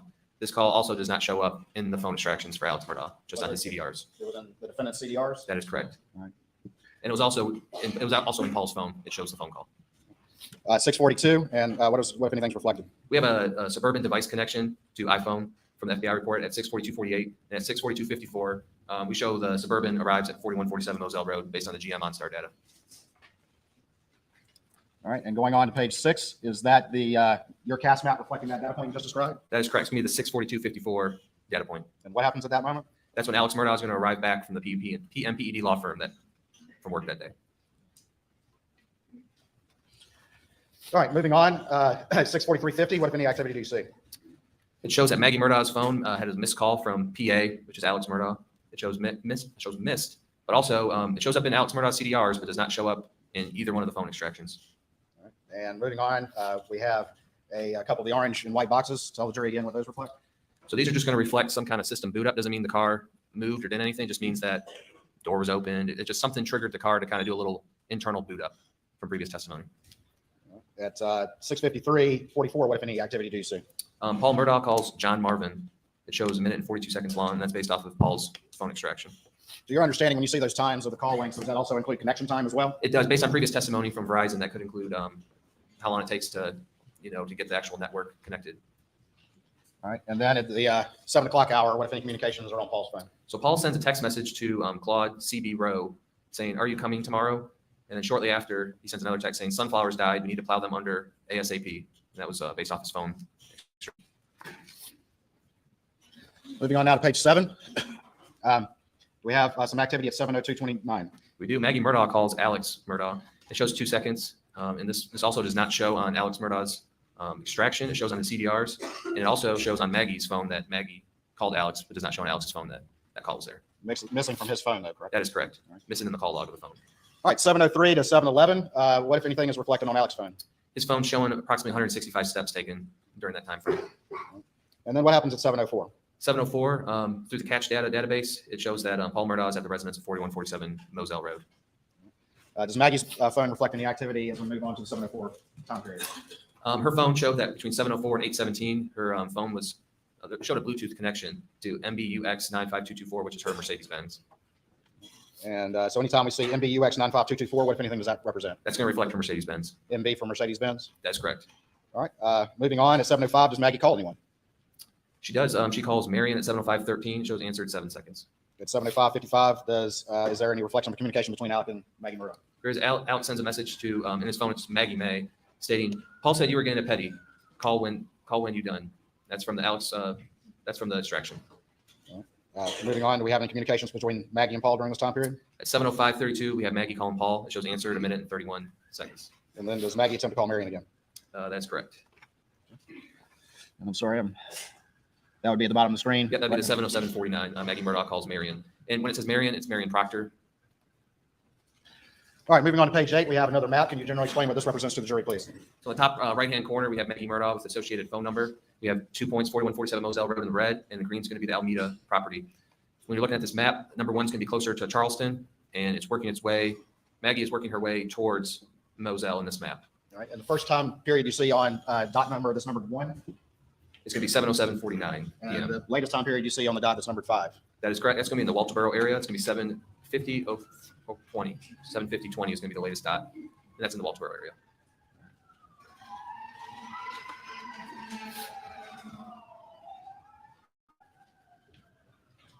All right, moving on, looking down at 7:09:43, what, if any, activity we see on Maggie's phone? Maggie calls her mom. It shows answered 8 minutes and 17 seconds long. Would that be Ms. Branstetter? That is correct. We have an orange box. Tell the jury that quickly, please. So that's just showing a system boot up. Could have been getting close to the Suburban, unlocking it, locking it, opening up a door, or it could just be some kind of internal components based on previous testimony from the FBI. After that, we have 2 entries. Can you tell the jury what those 2 entries are, the time periods, and what they represent, please? Yep. So the next 2 entries are going to be 7:14:13 to 7:22:19. It's going to be Paul Murdaugh's iPhone showing approximately 208 steps traveled during that time period. And the one below it's going to be 7:15:35 to 7:21:52. This is going to be from Alex's phone, showing that approximately 200 steps were taken during that time frame. So we have 208 steps taken from Paul during his time frame, and then Alex is around 200 steps traveled. And both those time periods for those steps for Alec and Paul, are those generally roughly the same? Generally the same. Consistent? That's correct. 7:18:44, what, if any, activity do you see? Alex Murdaugh sent a text message to CB Rowe saying, "Call me, please." Going now to page 9. At the top, those 2 entries, again, explain those 2 entries to the jury. So the first entry is going to be Paul Murdaugh's iPhone from 7:25:03 to 7:34:47, and it's showing 139 steps taken time period. It's an approximate. 28:35 to 7:37:11 is going to be Alex Murdaugh's iPhone showing approximately 47 steps traveled during that time period. All right, 7:30 p.m., we have another data point indicating Maggie's trip home to Moselle. That is correct. All right, we got another map. Tell the jury what this one is, please. This map's just showing that her phone was pinging. It's starting at 7:30. Whose phone is this? This is going to be Paul. Sorry, Paul Murdaugh. It's going to be the right-hand corner. It's going to say Paul Murdaugh with the phone number on top. This is just showing where his phone was pinging on June 7, 2021, starting at 7:30, and then all the way to 8:40 p.m.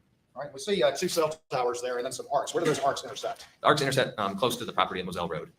And if you would, just tell the jury the earliest time that's reflected here and the latest time that's reflected here. Earliest time reflected is going to be 7:30:05, and the latest time reflected is going to be 7:40:21 p.m. on June 7, 2021. So Paul's phone is at the Moselle location according to the status. That is correct. All right. Bottom of page 9. Do we have any communications between Maggie and Marion Proctor? We do. At 7:31:13 p.m., we show a call from Maggie and Marion at 7:39, which is the length of the call. 7 minutes and 39 seconds. That's correct. Include connection time as well. It does. Do we have any step data on Paul's phone in the time period around this time? Paul's phone shows between 7:35:10 and 7:41:43. It shows roughly around 171 steps traveled during that time frame. 7:37 and 7:38. Do we see any activity on Paul's phone with some of his friends? Paul receives a Snapchat message from Michelle Beck stating, BC, I have short-term memory loss. And that was based off his phone extraction. And then Paul Murdaugh receives an iMessage from Megan Kimbrell stating, Paul. All right, moving now to page 10. Going to 7:39:55. Can you tell the jury what that data point reflects on your summary timeline? So from earlier testimony, you've seen this this video. This is just a thumbnail picture. And this is when it's showing it was created in Paul Murdaugh's phone. And we have a little screenshot of the creation time. It's going to show 7:39:55 is when this thumbnail was created in Paul's phone. And remind the jury what video that is. I say we got a thumbnail there, but Yep. what video is that? This is going to be that Snapchat video that was sent to a few friends of the tree. You have Alex Murdaugh on the tree that's leaning over. All right. And again, this is when that video, at least the timestamp, was its creation. That's correct, based on previous testimony, yes. 7:41 to 7:48. What, if anything, is reflected on Alex's phone? We show that 29 steps were traveled on his phone, approximately between 7:41 and 7:48. All right. And just talked about the Snapchat video. Looking at this map, whose phone is this? And explain these data points to the jury, if you would, please. Or whose phone is this first, if you would, please? So this is going to be Paul Murdaugh's iPhone, and below it, it's going to be his iPhone location data. So this is not going to be Verizon location. It's going to be location data directly off of his phone. So this is GPS data that's more specific. That is correct. All right. And we see a number of dots up here. What is this area up here generally sort of in the center of this image? That's going to be the kennel area, and then there's that little house, The cabin. the cabin. All right. And what time periods in that upper box do we see GPS data on Paul's phone up there in the kennel cabin area? We're seeing between 7:45 and 7:54 is on location data for that area. 7:54, 7:56. 7:56, sorry, on RC. And then we have two data points at the bottom. Mhm. Is that where is generally that on the property? That's going to be what previous testimony talked about, like a dove field. It's going to be past the main house, closer to the Godley Farm roadside. And that's going to be a data point at 8:42 seconds and 8:44 seconds. 8 p.m.? That's correct, 8 p.m., June 7th. Oh, darn it.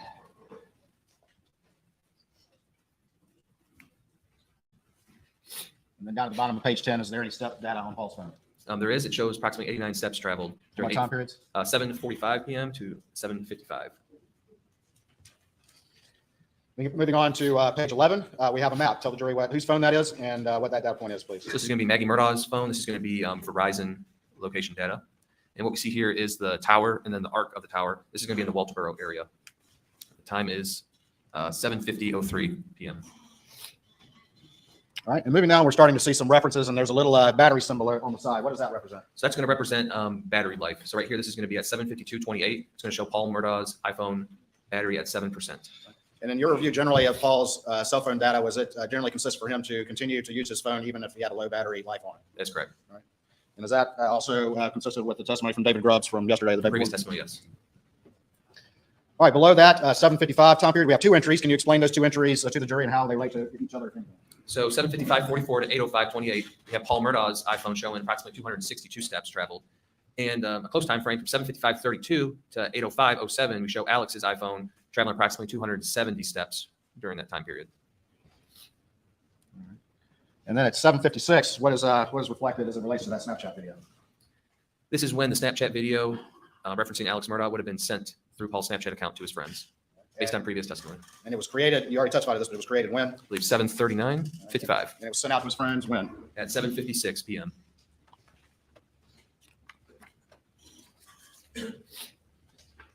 Moving on to page 12 at 7:57, does one of his friends respond? Yes, he received a Snapchat message from Brian Murdaugh Oops, sorry. stating, "Damn, man, need some straps. Oh, it." Now we're moving into the 8 p.m. hour on June 7th, 2021. Is that correct? That is correct. All right, we have a map here. First of all, in the right corner, whose phone is this? This is going to be Paul Murdaugh's phone. This is going to be his iPhone location data. And starting up at the, it's sort of the top center, more to the right. Where does that location generally? That's going to be the little cabin on the property. All right. And what is the data point? What's the time on that data point up there? I believe it says 8:06:20 p.m. And then we see the dots sort of moving down. And in what direction are they generally moving? That's moving towards the main house on the property. All right. And then down at the bottom of the screen, at what time do we see that data point stop at the main residence? 8:14, What's the first data point? 8:08:45, and then 8:14. Paul's at the main Yeah. residence at what time? First? 8:08:45 p.m.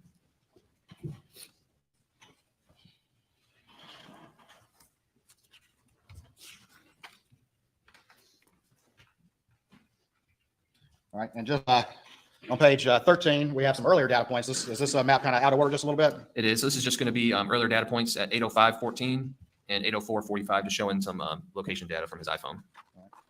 So that one should have gone before this one, the one at the bottom of page 12, That's correct. which reflects Paul again getting back to the main residence at what time?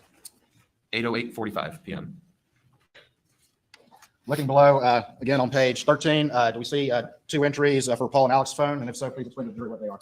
So for Alex's phone, we show between 8:05 and 8:09 that his phone approximately took 4 steps traveled during that time period. And then for Paul, we show 8:05:46 to 8:15:24. We show approximately 303 steps traveled during that time period.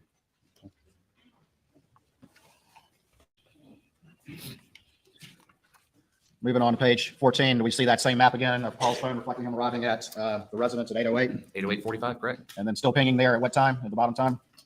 8:14 p.m. Again, at 8:07, what if anything do we see? At 8:07:20, we see that Paul's sending Snapchats to a few friends. That's based off the Snapchat records. All right, the next entry is in purple, and then there's kind of a line going from that. Explain what that purple reference, that time period references, and then the line that travels down the side of your timeline. Explain to the jury what that's going to represent generally to the various phones as we go forward. As we go forward, anytime you see purple, that's going to represent Maggie Murdaugh's phone. And for this instance, it's going to represent on the left-hand side, the line going down. Anytime you see a line next to something, that means whatever it says on the left. So if it says device locked, it means the device was locked during those other time periods. So this is going to show from 8:11:08 to 8:31:15 that Maggie's iPhone was locked. And as we move down, you can see it continue to the next page. That means during those times it's locked. All right, so we'll see multiple of those as you go forward, just explaining time periods where various devices were locked or other things were going on. That is correct. All right, moving on to page 15. We have a map.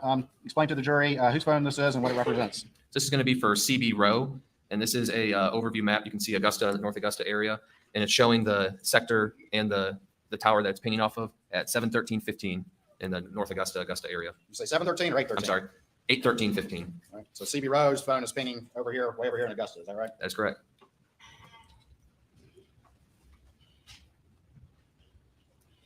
All right, moving to the next map. Whose phone is this? If you could tell whose phone this is, and data points you see on this particular map. So this is going to be Paul Murdaugh's iPhone location data. So it's going to be separate from like Verizon location data. And this is showing at the area of the main house, bottom left. And the data starts at 8:14 and goes all the way to 8:35:07. 8:35. Paul's phone is located where? At the main house, 4147 Moselle Road. And down at the bottom of page 15, do we have any step reference for Paul? We do from 8:55 to 8:21:45. We're showing approximately 140 steps traveled.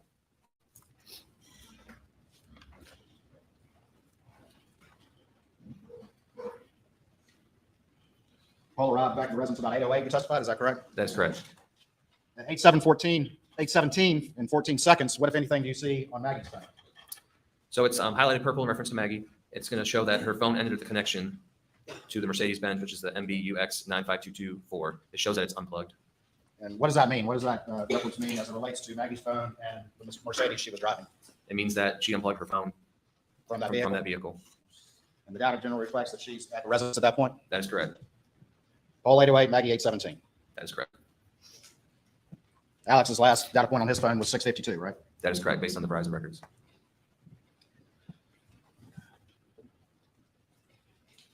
We have at 8:17:44 p.m. Do we have a battery reference for Paul?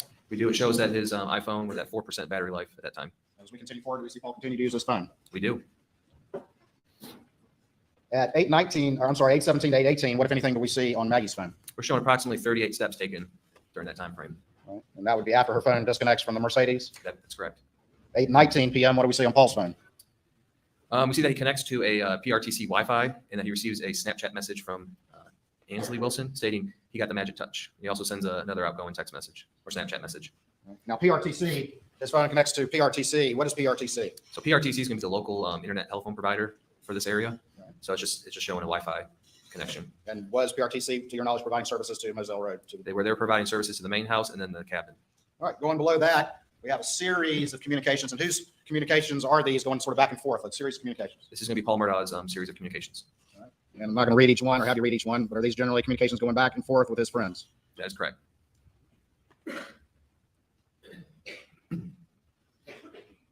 And on this page, they start about what time and continue through about what time? Start around 8:23 and go all the way to 8:29. Well, I think we keep on going down. Yeah, about 8:30. It's about 8:23 to 8:30. All right, at 8:30 to 8:33 p.m., what, if anything, do we see on Maggie's phone? We're showing that her phone took approximately 42 steps traveled during that time period.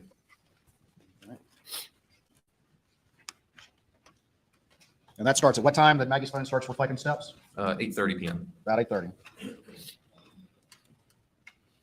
Going on to the next page, page 17.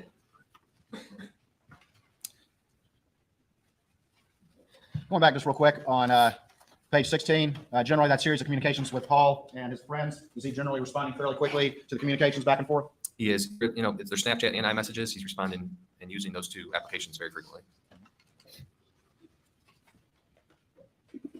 Now we're at the top of page 17 at 8:31 p.m. Describe to the jury generally what this data entry is. This is going to be a group message from John Marvin Murdaugh. He's talking about how they're planning to go visit their dad tomorrow and ask if anyone else is going. Listed here, everyone that's in that group message. And that's generally a number of family members? That is correct. And the dad they're referring to is who? It's going to be Alex's dad. Mr. Randolph? That is correct. And based on your knowledge of investigation, he had a turn for the worse health-wise around this time? That is correct. All right, let's talk about that very quickly. That did the defendant receive, or did his phone receive that text? His phone and Maggie's phone both received a text message. And did the defendant ever read that text, according to the phone at least? According to the phone, it was not read until the following day, 6/8/21 at 1:44:49 p.m. And that text came in at what time? 8:31 on the dot. And did Maggie read that text right away, at least according to the phone, her phone? She did not. And when did her phone finally read that text? Around 8:49:26. What time? 8:49:26 is when Maggie read that text. 8:49. 8:49.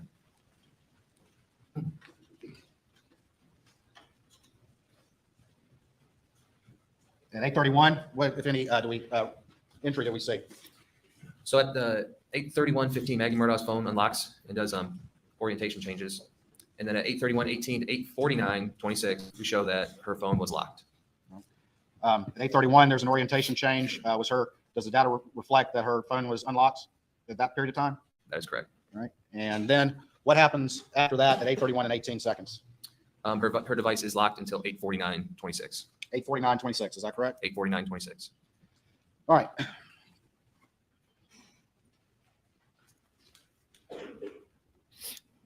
At 8:32:25, we have an entry in green and then a line going down. Can you explain to the jury those time periods and what, if any, significance they have? So green is going to reflect Paul Murdaugh. Anytime you see in green, it's going to be Paul, and purple is going to be Maggie. That's reflecting that his iPhone moved approximately 283 steps during that time period. So on the left-hand side, as we go down, and you're going to see other data entry points. If you see the green next to it, that means that those steps are being traveled during that time frame. And now we have a map. Whose phone is that? This is also going to be Paul Murdaugh's, going to be his iPhone location data. All right. And where is that iPhone location data located? That's going to be at the kennel area of the property. All right. And tell me the time periods that he is at the kennels at this point in time. At this point in time, he's at the kennels at 8:38:07 p.m., 8:44:53, 8:44:55, and 8:44:56.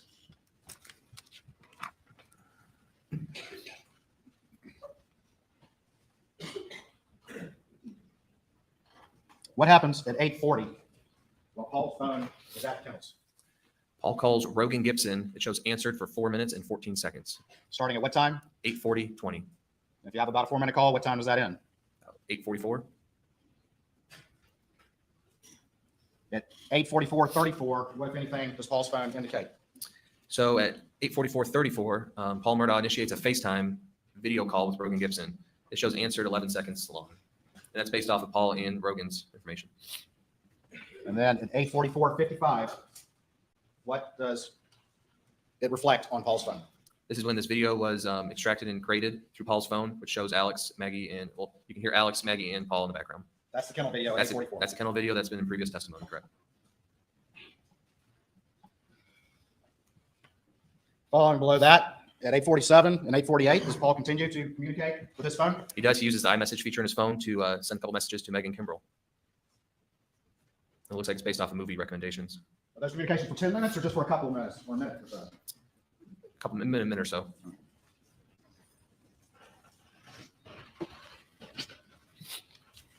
Going to the top of page 19. Mhm. What time do we see there? 8:48:29. And what's going on? What's Paul doing? He's receiving a message from Megan, and we have some backlight on data at 8:48:56. All right. And the next entry, tell me the time period for that entry. 8:48:58 to 8:49:01. All right. And what happens there? Paul Murdaugh's phone that's the last time that it was unlocked, Ever? ever. 8:49:01. And the next activity that we'll see on Paul's phone occurred when? We have a backlight off from 8:49 to, Going back to 8:48 to 8:49:01, you said that was when Paul's phone was last unlocked? that is correct, And continue on with that data entry, what does it indicate? What's the next time ever that Paul's phone shows the activity? 10:18. That's when, And the 8:48 to 8:49 I'm PM? sorry, next activity notification is going to be the Rogan Gibson call at 9:58:35. That's the next time that any activity or notification shows up on his phone.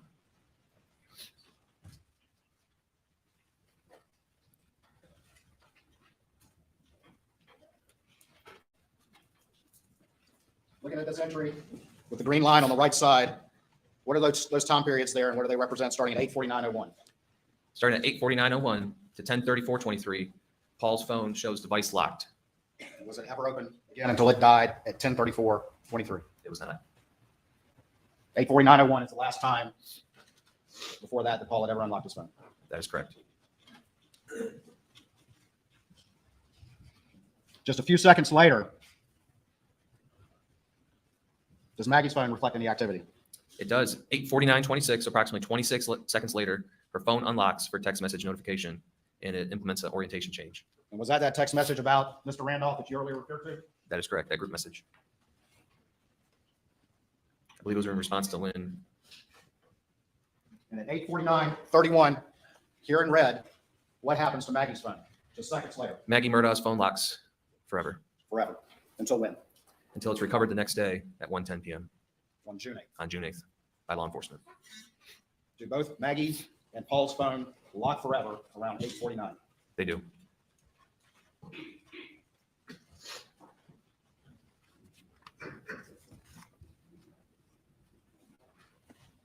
At 8:49:35, does Paul's phone receive a text from anyone? It does. It receives a text from Rogan Gibson. And what does that text say? See if you can get a good picture of it. Mary Ann, referring to his girlfriend, wants to send it to a girl we know that's a vet. Tell him to sit and stay, and he shouldn't move around too much. That shows unread. You never read that. Never read it. According to the investigation, is that the conversation that Paul and Rogan were actively engaged in starting at 8:40? That is correct. The kennel video was at what time? 8:44. And the defendant repeatedly denied that he was ever at those kennels with the victims just minutes before their phones go silent forever. Objection. Basis for the objection. Leading. Don't leave it, let's restate the question.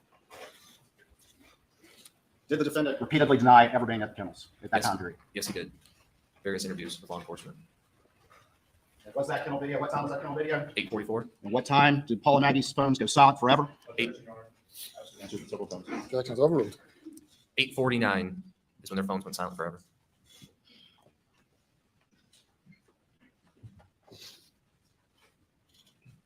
At 8:53, do we see any activity on Maggie's phone? We do. At this time, as you can see to the right, her phone is locked, but we do see that 59 steps were traveled over the period of 8:53 to 8:55. And that just means the phone was moving, correct? That is correct. Do we see some orientation changes as well? We do. Between 8:53:08 and 8:55:32, we see various orientation changes, which would indicate that someone has the phone based on previous testimony. Moving on to page 20. At the top, we have 8:55, and we have a reference to a data point. Can you explain that to the jury, whose phone that is, and just generally what that is based on information gathered in the investigation? 8:55:48. 8:55:48, yes, sir. That's just a internal application running in the background for Maggie Murdaugh's phone. It's just iPhones will take a random snapshot of what's going on in the phone. So that's just reflecting that there was some, behind the scenes stuff happening in her phone. It's not saying that someone was actively using it. Hold on for me just real quick.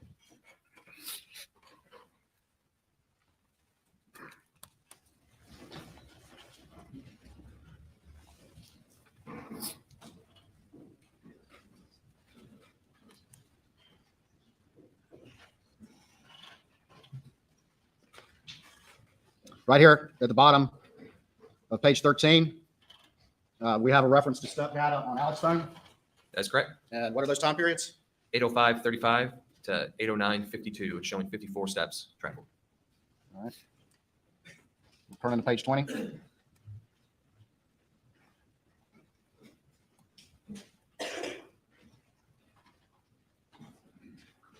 What happens to Alex's phone around 9:02?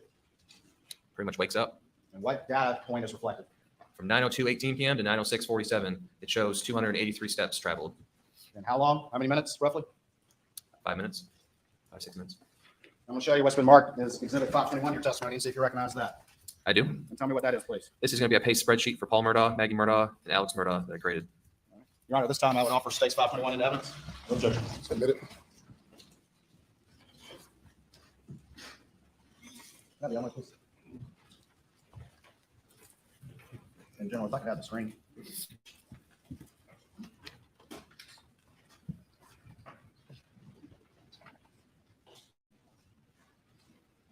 All right, tell the jury real quick as we look at this exhibit just admitted, just generally we have at the top, tell them quickly what this is and what these columns represent. Explain this chart if you would. First column entry, that's just going to be from all the various entries from the phone data. We have a start time, we have a end time, we have the time elapsed in between the estimated amount of steps, and then we have a steps per minute calculation, which is going to be the far right. And the steps, those are the data entries in the timeline that you've been testifying to as reflected from the phone data. That is correct. And then the last column is just a simple calculation of steps based on the time periods of those readings. That is correct. And the last step readings that we have on Paul's phone are from what time to what time? The last step reading from Paul's phone is 8:32 to 8:42. We have one for Maggie as well, is that correct? We do. Her last time frame is going to be 8:53 to 8:55. And then down at the bottom, who do we have? This is going to be Alex Murdaugh's paste spreadsheet. Let's talk about this a little bit. If you would, start with entry 21. And what time period is that? This is Alex's phone, correct? This is going to be Alex Murdaugh's phone. Right time period. 6:52 to 7:02. How many steps? Approximately 283. And how many steps per minute based on a simple math calculation? Estimated 29.34. All right. 22, time period, steps and steps per minute. 7:03 to 7:11. Approximately 165 steps. Estimated 19.26 steps per minute. 24, 24 is going to be 7:28 to 7:37. Approximately 47 steps and estimated 5.46 steps per minute. 25, 7:41 to 7:48, showing approximately 29 steps, 3.97 steps per minute. 26, 26 is showing 7:55 to 8:05, 270 steps, approximately 28.2 steps per minute. 28, 28 is going to be the 8:05 to 8:09. It's showing approximately 74 steps. That's 17.28 steps per minute. and as you testified, that was the last entry on Alex's phone before we get to the 9 o'clock hour, is that correct? That is correct. And what time was the video again? 8:44 p.m.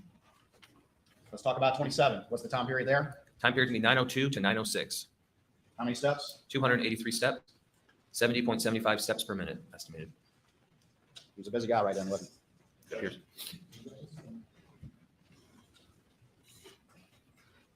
What was the average steps per minute from 902 to 906? 70.75.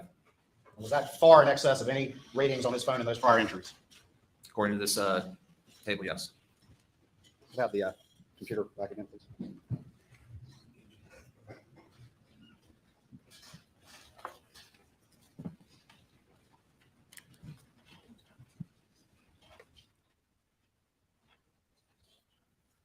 We have a map here on Paul's phone. Tell me very quickly what that represents. We do. This is going to be based off of Verizon records for Paul Murdaugh, and it's showing 903.22 and 903.30, just showing what cell towers was painting off of. Again, is his phone still locked during this time? That is correct. Paul and Maggie's phones are still locked at this time. Bottom of page 20, we got a pink box. What does that reflect? That's from the FBI telemetry data, just showing a system startup, the telemetry system. On which It's gonna be vehicle? Alex Murdaugh's 2021 Suburban. Is there a CDR reference to Mary Ann Dempsey attempting to call Paul? There is Mary Ann Dempsey again is who? Rogan Gibson's girlfriend at the time.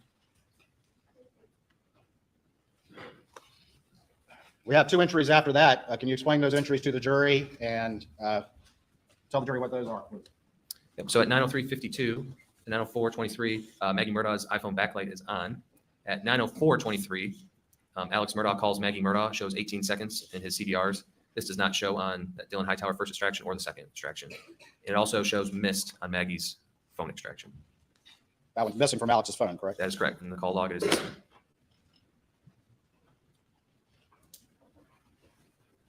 At 9:05:15, is there any activity on Alex's phone? It shows that Alex Murdaugh calls Randolph Murdaugh, 18 seconds. Does not show on Dylan Hightower extraction or the second extraction, just on the CDRs.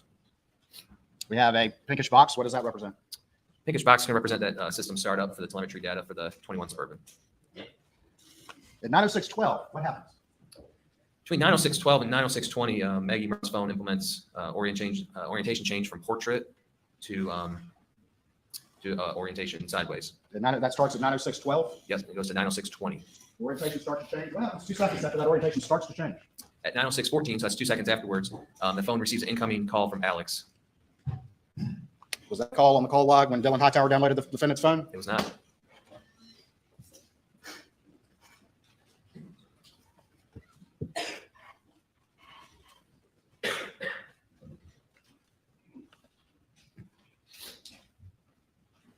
Nine 9:06:14 and 9:06:15. Are those referencing that missed call that showed up on Maggie's phone? That is correct.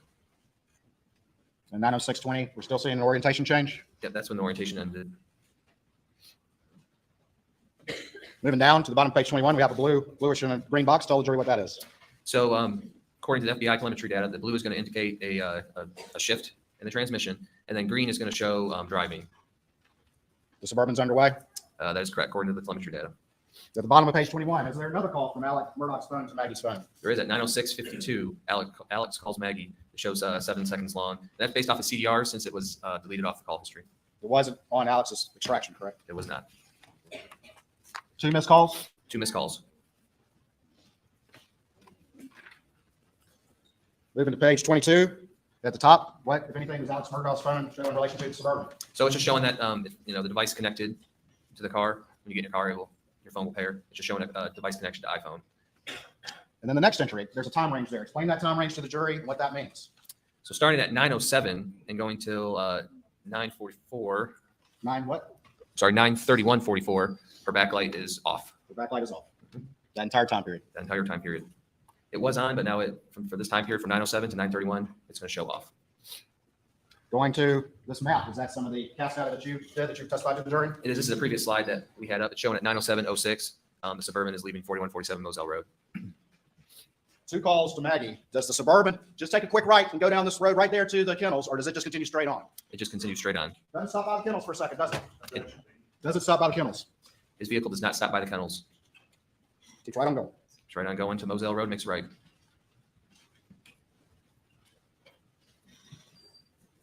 Going down to the bottom of page 22. It's just another data point. It's showing the approximate location of Maggie Murdaugh's phone when it was located. And at 9:08:36, it's showing 42 miles an hour on Moselle Road. And in reference, we're coming up to Godley Farm Road on Moselle Road.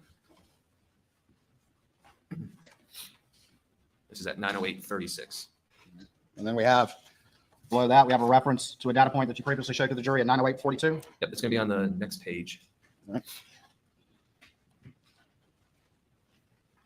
It's going to be at 9:08:42. It's showing approximate miles per hour 45 in reference to where the phone was found the next day. And what's the speed on the defendant's vehicle at that point? 45 miles an hour. And is Maggie's backlight off during this time period, this entire time period? Her phone is locked, yes. And backlight is off.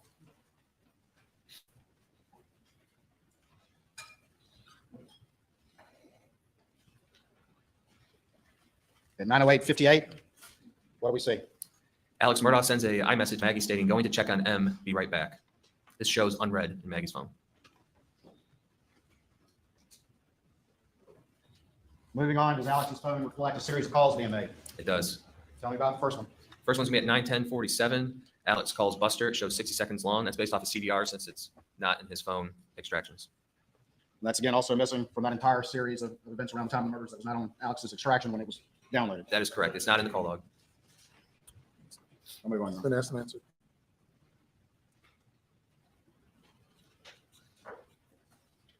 Down at 9:12:14, what if any activity is reflected on the defendant's phone?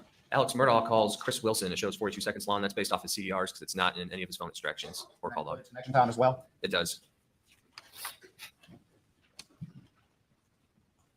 Moving on to page 24, we have a map. Tell the jury quickly what this map reflects. It's going to be Alex Murdaugh location map from Verizon. It's going to show at 9/12/14 what tower and what sector it's pinging off of, and then at 9/18/46 what tower it's pinging off of. The red dot's going to be Moselle. The green one is going to be the Alameda property. Moving on to the next map, is that similar information of the defendant's trip from Moselle to Alameda? It's similar. It's just going to show you the coverage areas for each tower.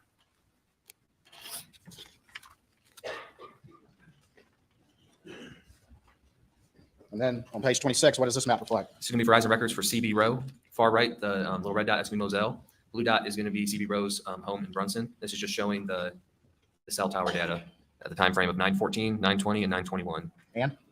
In 11:37 p.m. This is close to Fairfax, just for reference. He's pinging in the arc near his home over here in Fairfax, is that right? That is correct. Where's Moselle? Moselle is going to be that red dot to the right. At 9/18/46, what if any activity is reflected on the defendant's phone? At 9/18/46, Alex Murdaugh calls John Marvin Murdaugh. It shows 106 seconds, and that's from his CDR since it's not on either phone extraction call log.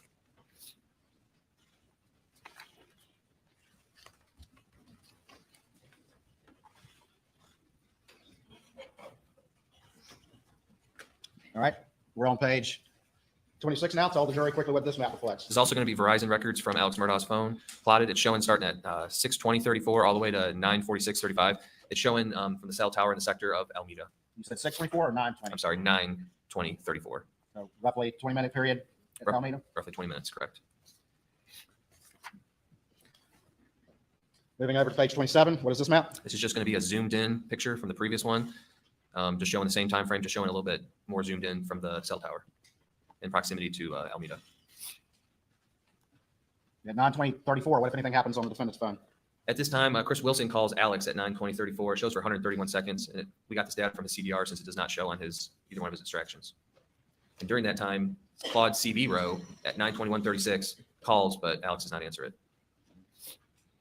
And again, his phone was pinging back at his house in Fairfax at that time period, correct? That is correct.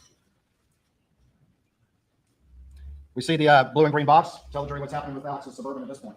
So at 21:22, which that's military time, is going to be 9:22. Green is going to show vehicle movement, and blue is going to show transmission shifting. And is that consistent with the OnStar data at 9/22/49 of him arriving in Alameda? It is. And on page 28, is that data point that you just referenced? That is correct, 9/22/39. Starting about 9/22, does Alex's phone reflect any step activity? It does 9/22/39 to 9/32/14, showing approximately 195 steps taken on his phone. At 9/24/13, what if anything does the defendant phones reflect? He calls Libby Murdaugh. His mom shows 20 seconds long. That's from the CDR since it's not on either phone extraction. And that would be the landline at Alameda. That's correct. After that, is there another missed call from Rogan Hall? There is at 9:26:06 p.m. And then at 9/31/44, is that the first backlight activity on Maggie's phone since that time period you testified earlier about 9:07? That is correct.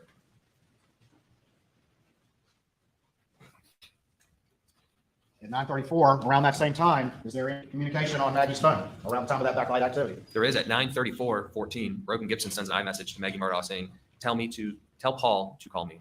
And that shows unread. Never read? Never read. We also have backlight activity associated with a missed call to Maggie's phone. We do at 9:34:20. Up here at 9:34 to 9:36:20, it says Maggie Murdaugh's iPhone backlight. Is that backlight off? That's going to be backlight off. Just the off is missing from the words? That's correct. 9:35 to 9:45, 10-minute period. Is there any activity on Alex's phone? It's showing approximately 60 steps taken on his phone during that time frame. And also, as you see on the right-hand side, Paul and Maggie's phones are locked. It's referenced with the lines and the color coordination on the right-hand side. And those lines have been continuing through the past few They've been pages. continuing, correct. We have some orange and purple boxes. Quickly tell the jury what those are. So the orange color is going to be that system startup for previous testimony from Falkowski. And then the pink is going to be engine running propulsion. And is there another missed call from Rogan Paul? There is at 9:42:17. There's a missed call. And then we have Alex's Suburban showing device connection at 9:42:49, which is consistent with the data. All right. Telemetry. Suburban's leaving Alameda around this time? That is correct. 9:43:18. We show it starting at 2 miles an hour. We have some additional telemetry consistent with him leaving.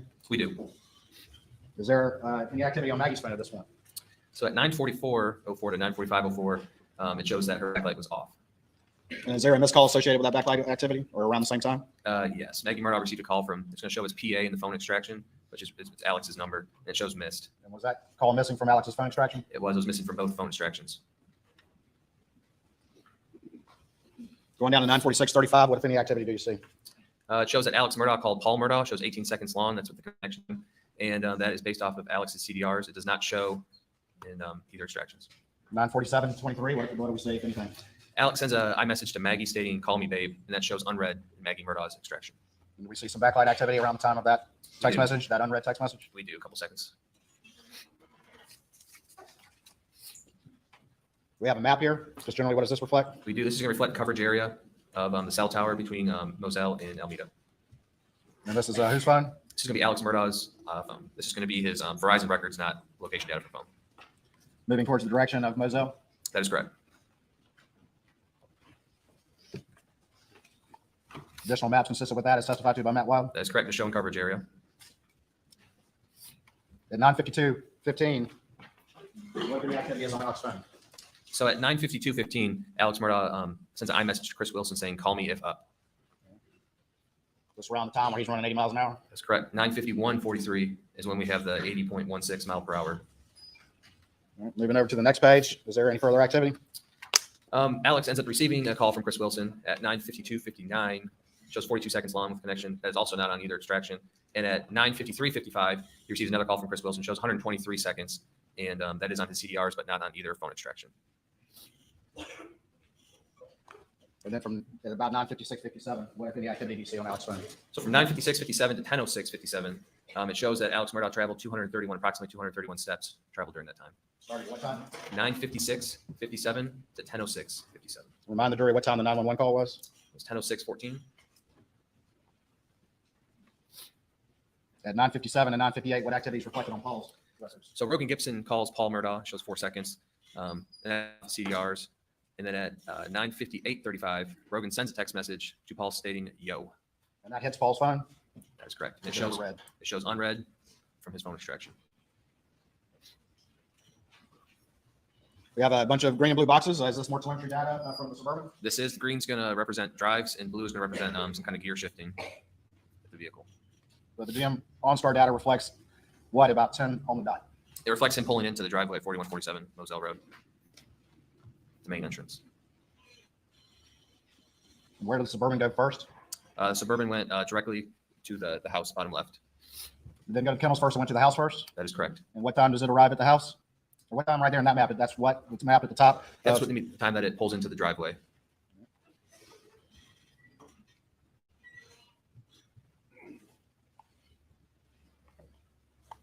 I'm sorry, 1 second.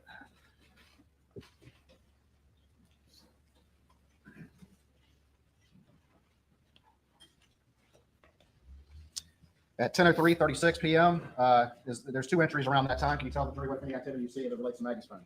So Alex Murdaugh calls Maggie Murdaugh's phone at 10:03:58, and backlight is on associated with that. And then starting about 10:04:08, what don't you see? What time period? So from 10:04:08 to 10:46:40, there is a gap in activity. I don't see any activity on Maggie's phone at all through the Knowledge C database. At 10:05:06, what, if anything, does the data reflect? It reflects Alex's Suburban leaving the main house based on the GM data.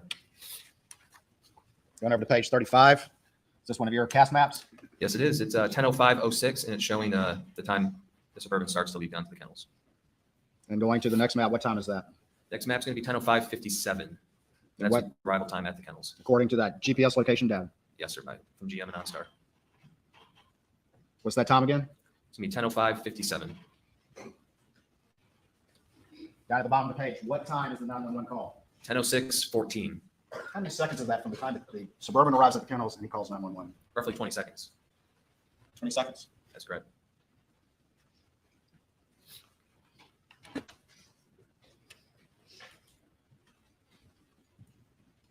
you recall the defendant's statements to law enforcement shortly after the crime? That he went over and checked the bodies and that sort of thing? What, if anything, in his statements to law enforcement did the defendant say about what he did when he arrived at the scene? The defendant stated that he went and checked on Paul and Maggie to check the bodies. From the moment the Suburban arrived at the kennels, how long did it take for that 911 call to be made? That's 20 seconds.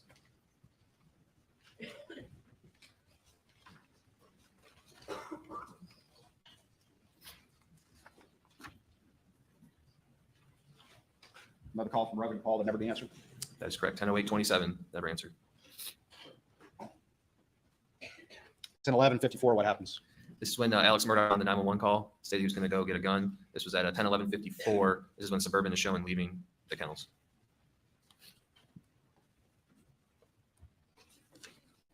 And down at the bottom of page 36, we see another map. What does that reflect? That's going to be 10:13:54. And on the next page, it's going to show the map. That's when his Suburban left the main house going back to the kennels. And what time does the location data reflect that the Suburban arrived back at kennels? 10:14:30 is when it's going to reflect driving back to the kennels. Or approximately, this is when he's coming into the view of the kennels. And then what time does the 911 call end? So that one is going to end at 10:17.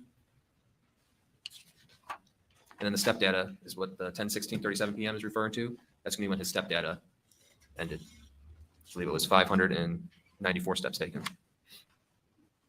After the 911 call, does the defendant's phone reflect any activity? It does. It shows him calling Randy Murdaugh. Shows 16 seconds long with connectivity time. And that's based off his CDRs. It was not found on either extraction.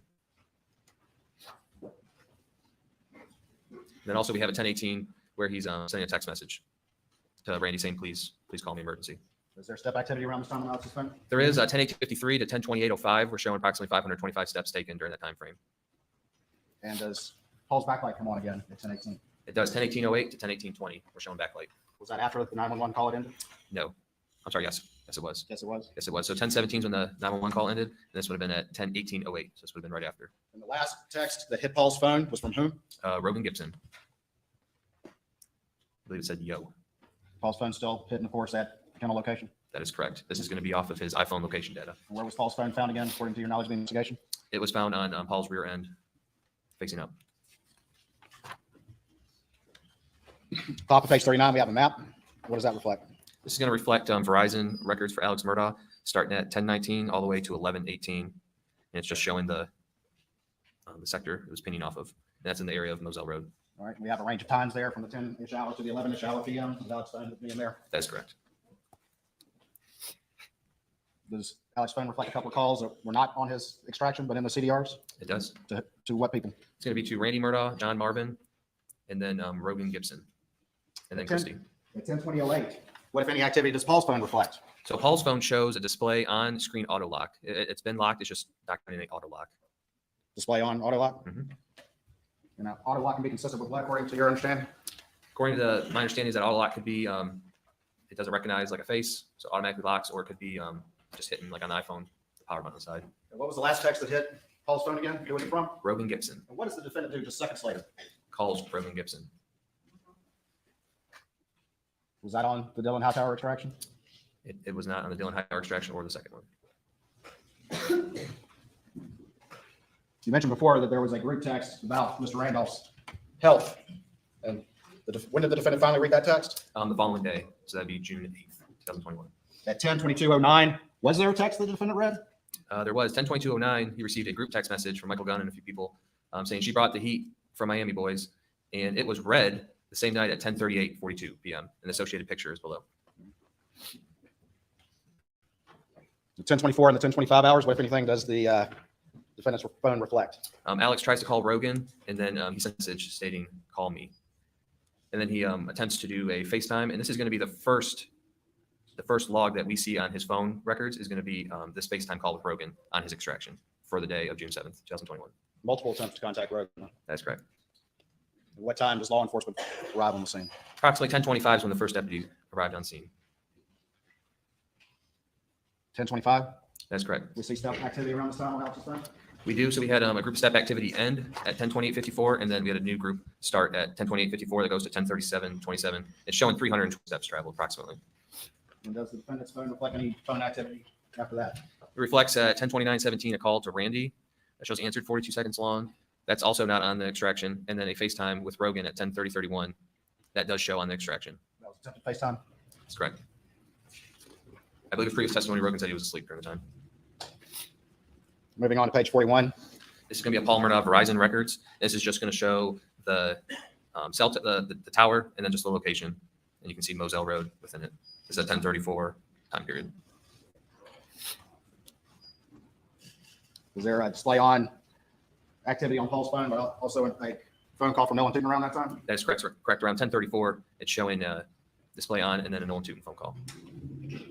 And then finally, what time does Paul's phone finally die?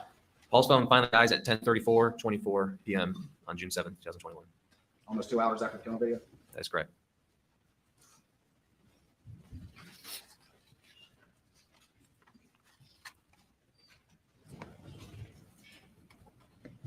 Maggie's phone stays locked until when? The following day, June 8th, around 1:10 p.m. when the investigators find it. When the investigators find it. That is correct.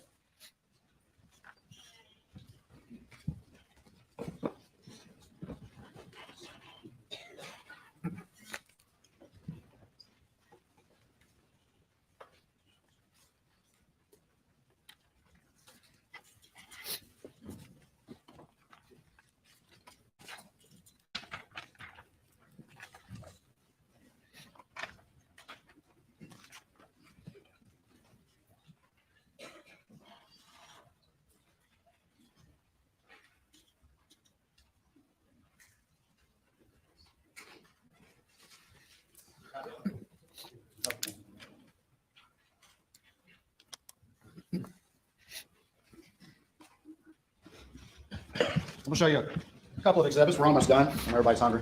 Show you what's been marked as 523. If you're to this trial, states 523, do you recognize that? I do. And tell the jury just where that's from, please. This is going to be a text message I retrieved from one of the Cellbrite extraction reports. This is going to be from Paul to Alex. Your Honor, this time I offer states 523 into evidence. Your Honor, we would make previous objections. Have no additional objections. Or further. I see the exhibit.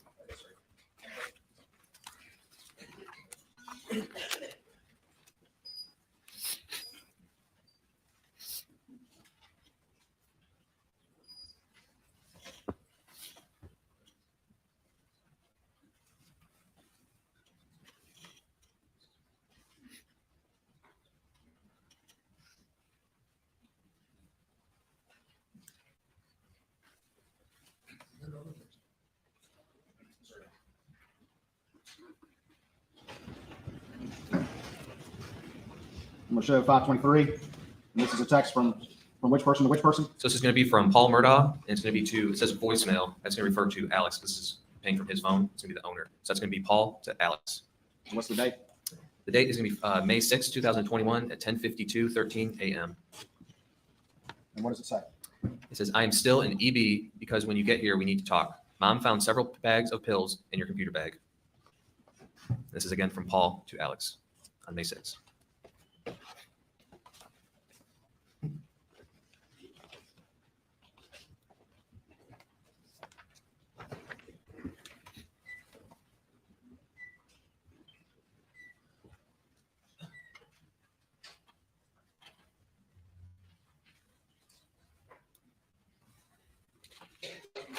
States 553. See if you recognize this exhibit. Okay. I do. Tell me what that is. This is going to be some searched items that I obtained from Maggie Murdaugh's extraction report. Your Honor, this time I'd offer states 553, I believe, without additional objection. No additional objections, Your Honor. Submit it. And tell the jury what this exhibit is, please. So this is going to be Google searches. Far left, you're going to have a timestamp. The source, which is going to be Safari, that's for Apple. And then the value is going to be the searched item. And on May 26, 2021 at 11:21 p.m., Maggie searched green gel pill P30. She also searched 11:20 p.m.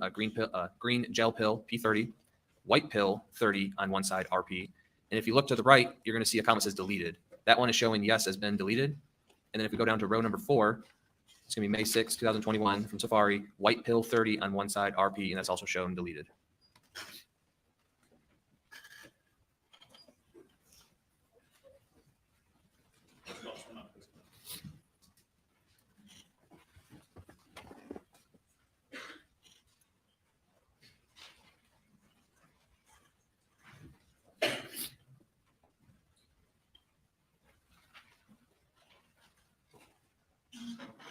Could you slide it down just a little bit? I just want to make sure there's not another entry.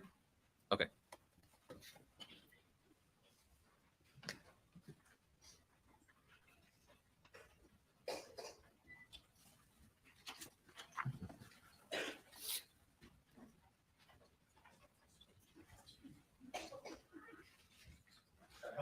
Show you Western Oregon States 556 and see if you recognize this exhibit. I do. And tell just generally what is this? This is going to be a text message thread between Alex Murdaugh and Russell Lafitte, And at the time, where did Russell Lafitte work into your understanding? Palmetto State Bank. And Your Honor, this time I would offer States 556, I believe, without additional objection. No additional objections beyond the 4344 objections previously withdrawn. See the exhibit.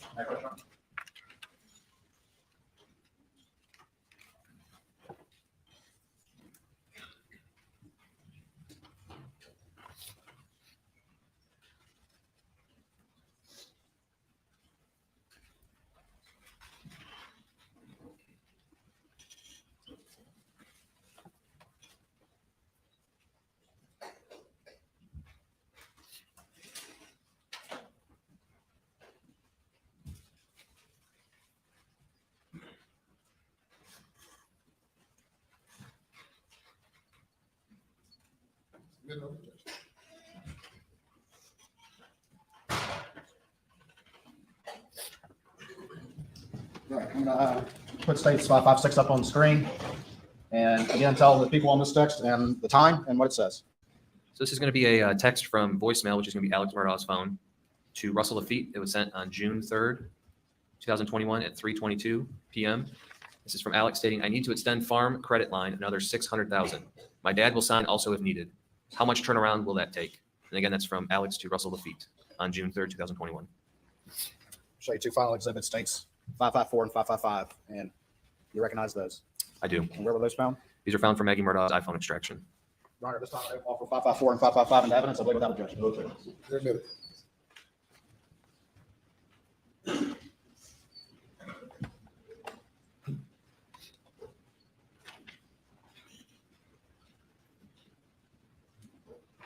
States 554, who is that? It's going to be Maggie Murdaugh and her sister.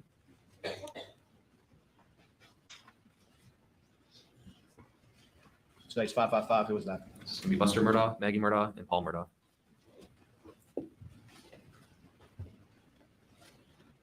Thank you, Special Agent. Please answer any questions the defense may have. Ladies and gentlemen, we break for lunch now for 1 hour and 15 minutes. Please do not discuss the case.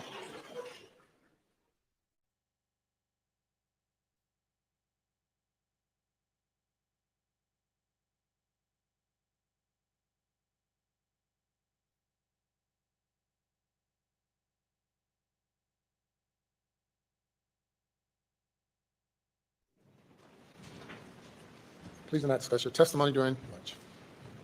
And we'll be in recess. All right.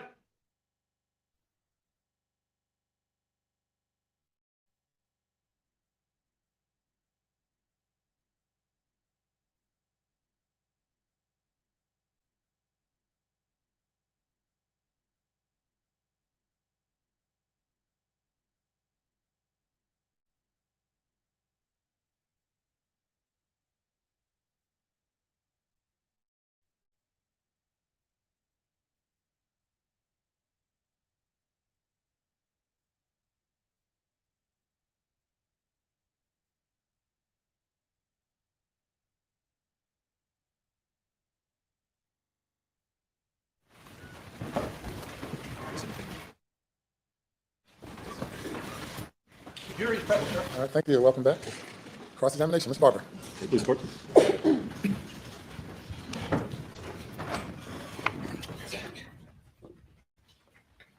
Good afternoon, Agent Rudolph. Good afternoon. Yep, sounds good to me. Let's start first with the GM data that recently came in. I think that may have made things a little more clear, right? We don't really need to look at a lot of those cell phone tower plots now that we have the exact position of the car, do we? I agree. Yeah, the GM data is pretty clear. Don't really. At first, you did an analysis of driving to and from the office in Hampton in the middle of the day. Not too interested in that, but let's get to the drive from Moselle to Alameda. How long was that drive? How long did it take him from start to I'd finish? have to look back. To drive. So you're referring to the 9:06 time? Yes, sir.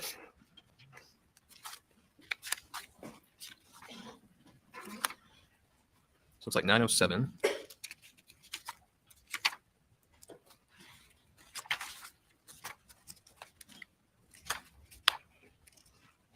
To 9:22, so about 15 minutes.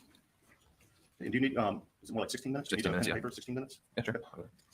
Okay. And coming back, how long was it? 9:43.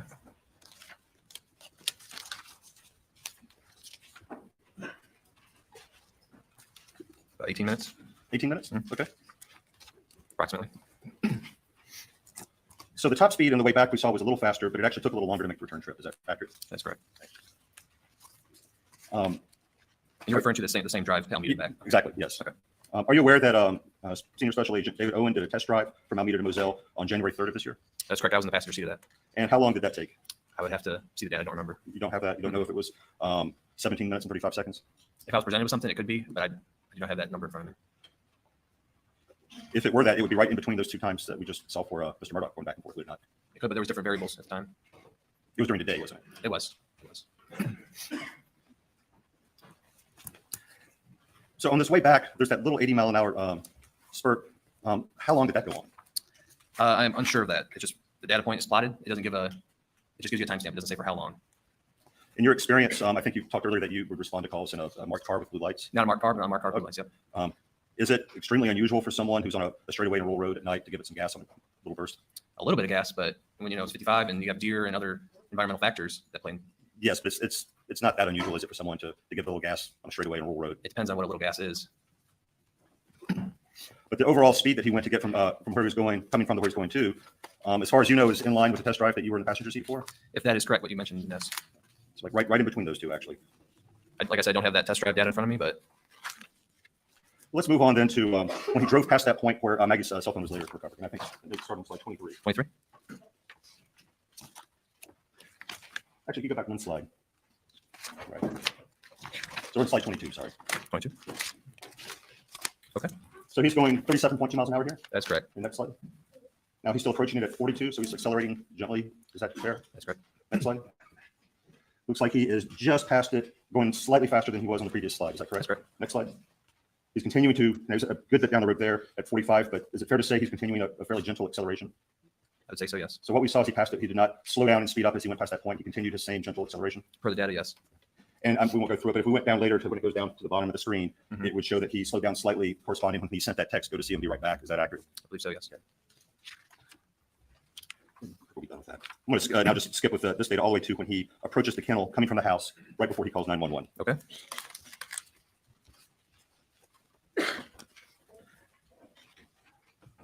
The direction he is driving as he comes right up right before he parks, would he have his would he be illuminating the bodies of Maggie and Paul?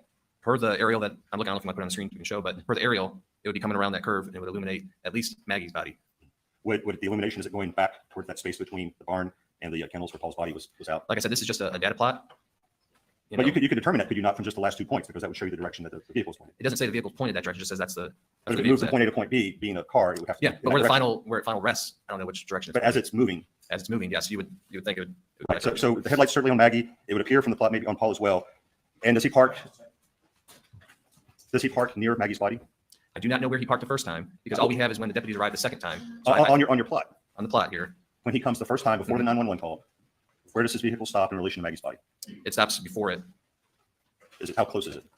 I do not have Can you it. descriptive? Is it very close? Is it pretty much right there? I wouldn't say it's right on top of it, but it's Very it's in the close. area. So as he's pulling up to the scene, he can certainly see one, if not both bodies on the ground, and he stops right next to Maggie. Is that fair? I'm just looking at the data provided. I was not there on scene. I The don't data know what he- provided I is the don't know what he location of saw. the car and location of the body. I don't know right? what he would have saw or what the car would have saw at that time. You don't know what would be directly in front of his car as it was moving from point to point to point. I was not out there. You don't know which direction the car would be pointing as it We know moves which from direction the car would be point pointing, but what he saw or what the to final point. rest Forget what he of saw. the cars.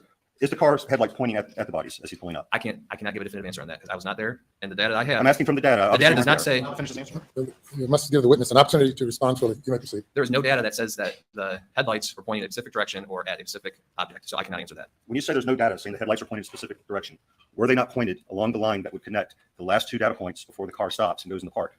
For the drive, but it does not show. I mean, it could be at an angle. It's such a little dot. It does not show a vehicle in its exact position of it, so I cannot answer that. Right, and we're not talking about the dot. We're talking about a line connecting two dots. Okay, And you a were car asking moving about along that. that line. The headlines would be pointed down the line, correct? Judge Lewis. Ask your question again. We're talking not about a point, but about a line. And a Mhm. car moving down a line. As it moves down that line between 2 points, would its headlights not be pointed in the same direction down that line? I would assume. So he arrives at the scene, gets out, presumably he goes in the park. And then 20 seconds later, first dials 911. Is that your testimony? Yep. So pulling up on the scene, body's in his headlight, presumably knows something's horribly wrong, gets out 20 seconds to the first call to 911. Is that correct? That's correct. Which was actually misdialed 911, and he had to redial it the second time, which was at 18 seconds. Correct. That's correct. So he had 20 seconds, and I think there's maybe an implication, or That's not enough time. Objection is sustained to the comment of counsel. So, Mayor. Is this timer set for 20 seconds? It is. Okay. When I say so, would you please press the start button? Okay. Now.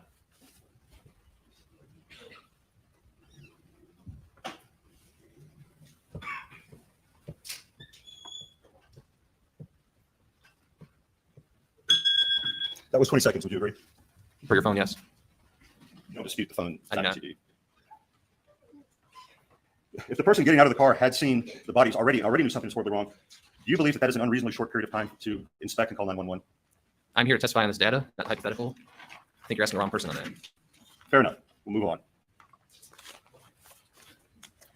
Okay, I'm going to turn to your condensed timeline, which I think is State's Exhibit 519. I'm going to ask you to turn to page 21. Okay. And towards the bottom, 9:06 and 20 seconds, it says Maggie Murdaugh's iPhone sideways orientation, That's correct. and meaning that her phone at that time went to a sideways orientation. So between 9:06:12 and 9:06:20, from the phone experts, that it started at 9:06:12 and it ended at 9:06:20. Okay, Those but two orientations. I'll ask it this way. A second later would be the orientation of her phone. From a second from what? The 20? After that, yes, at 9:06:21. I do not know. Well, then what does this entry mean if it doesn't mean that it? There's nothing that says 9:06:21 on here. Right. So what happened at 9:06 and 20 seconds? It finished its orientation change to sideways. What does it mean? So it went from a portrait. Mhm. So we could find, so it went from portrait to sideways. And until In those between the Oh, I'm sorry. between 9:06:12 and 9:06:20 is that is what it's showing. That's why we have a little purple on the right hand side to show that it's connected. It's all one big sequence. Per our phone experts that previously testified. so it would remain in portrait until the next. I'm sorry, remain in the landscape orientation until the next change. Sure that I'm not a phone expert, so I'm unsure that I was given this data and this is how it was relayed to me and this is how I put it in this timeline. Okay. So if you were to go to page 19, please. Okay. In the very last entry there, Maggie Murdaugh's iPhone vertical orientation. Mhm. What does that mean? So this was all given to me from different data sources. So how I read this is that the phone has turned to a vertical orientation. So I guess It's turned to a vertical orientation. And because just, we have a sideways orientation and then we have a vertical orientation. just keep scanning down until you get to the next orientation change for Maggie Murdaugh's phone, please. From page 19? Yes, sir. Okay. We're just looking for the next orientation change. I believe it's gonna be the 9:06:12. And what does that say? Implements orientation change to portrait. But the previous change was to portrait, was it not? It says vertical orientation. So there's no intervening orientation change. It just goes to portrait and it changes to portrait again. That, as I read the data, yes, that's correct. Like I said, I'm not a phone expert. I was given these different pieces to plot, and this is how they've been plotted. When you're given these pieces to plot, do you ever notice if things don't seem to make sense or don't match with other data? Do you alert anyone? So we have phone experts that review that. So they have reviewed the data, and I do not know if that's something that they came across. And you can't tell me if that last, or can you tell me this? The last orientation change here on page 21, is that the last change on her phone until the extraction at the SLED lab? I'd have to go through and double check. Would you like me to do that? You may. Okay.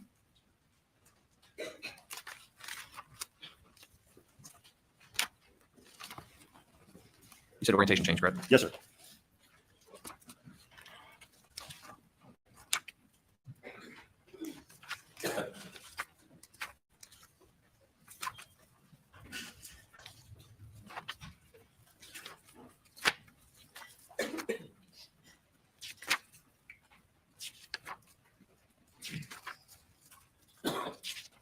Per this condensed timeline, you were correct. That'd be the last orientation change that I see noted. I mean, that's the last one until the phone was downloaded. I believe so.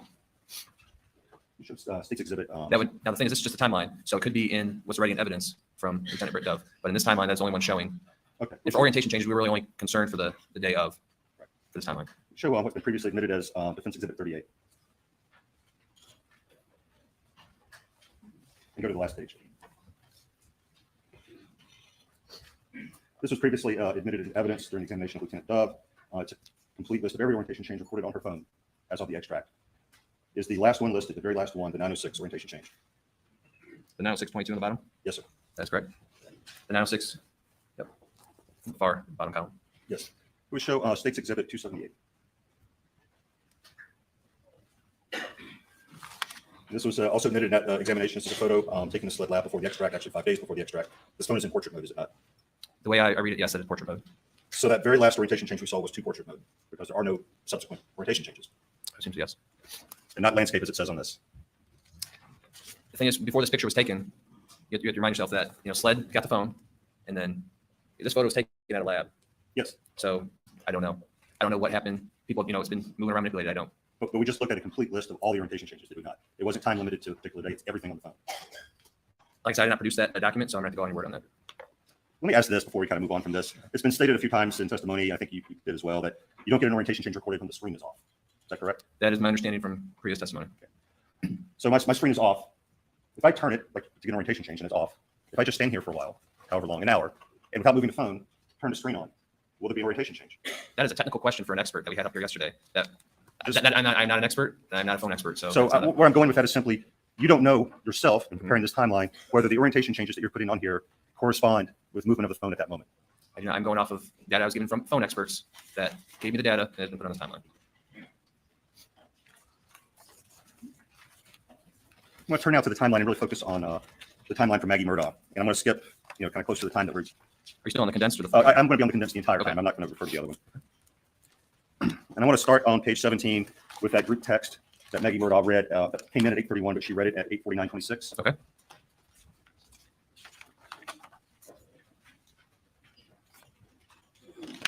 And I guess the actual reading of that would be on page 19 for your reference. We'll start there. On page 19, sir? Yes. Okay. You have some screen off on times here, but you didn't put every time the screen went on and off, did you? I do not recall. I'd have to look at what was given. So you don't know if the screen of her screen went off at 8:49:28, came back on. Everything should be on this document. Okay. Did her screen go off at 8:49:28 and come back on at 8:53:08? I have a screen on at 8:49:20. When did it go off? Do not see it on here. Well, let me ask it this way. Do you know whether the screen went off at 8:49:28 and came back on at 8:53:08? I do not unless I have it on here. And then she has steps that begin at 8:53:15. Is that correct? For this document, yes. When you were looking at the step data, did you look at the corresponding distance data that goes to the step data? I was just provided the timestamp and then the steps. Are you aware that the phone in the same database keeps distance data with the step data? I have been made aware of that. But you have not looked at any of that distance data? I was told that it's not accurate, it's not reliable, the distance, so I'm not focusing on that. So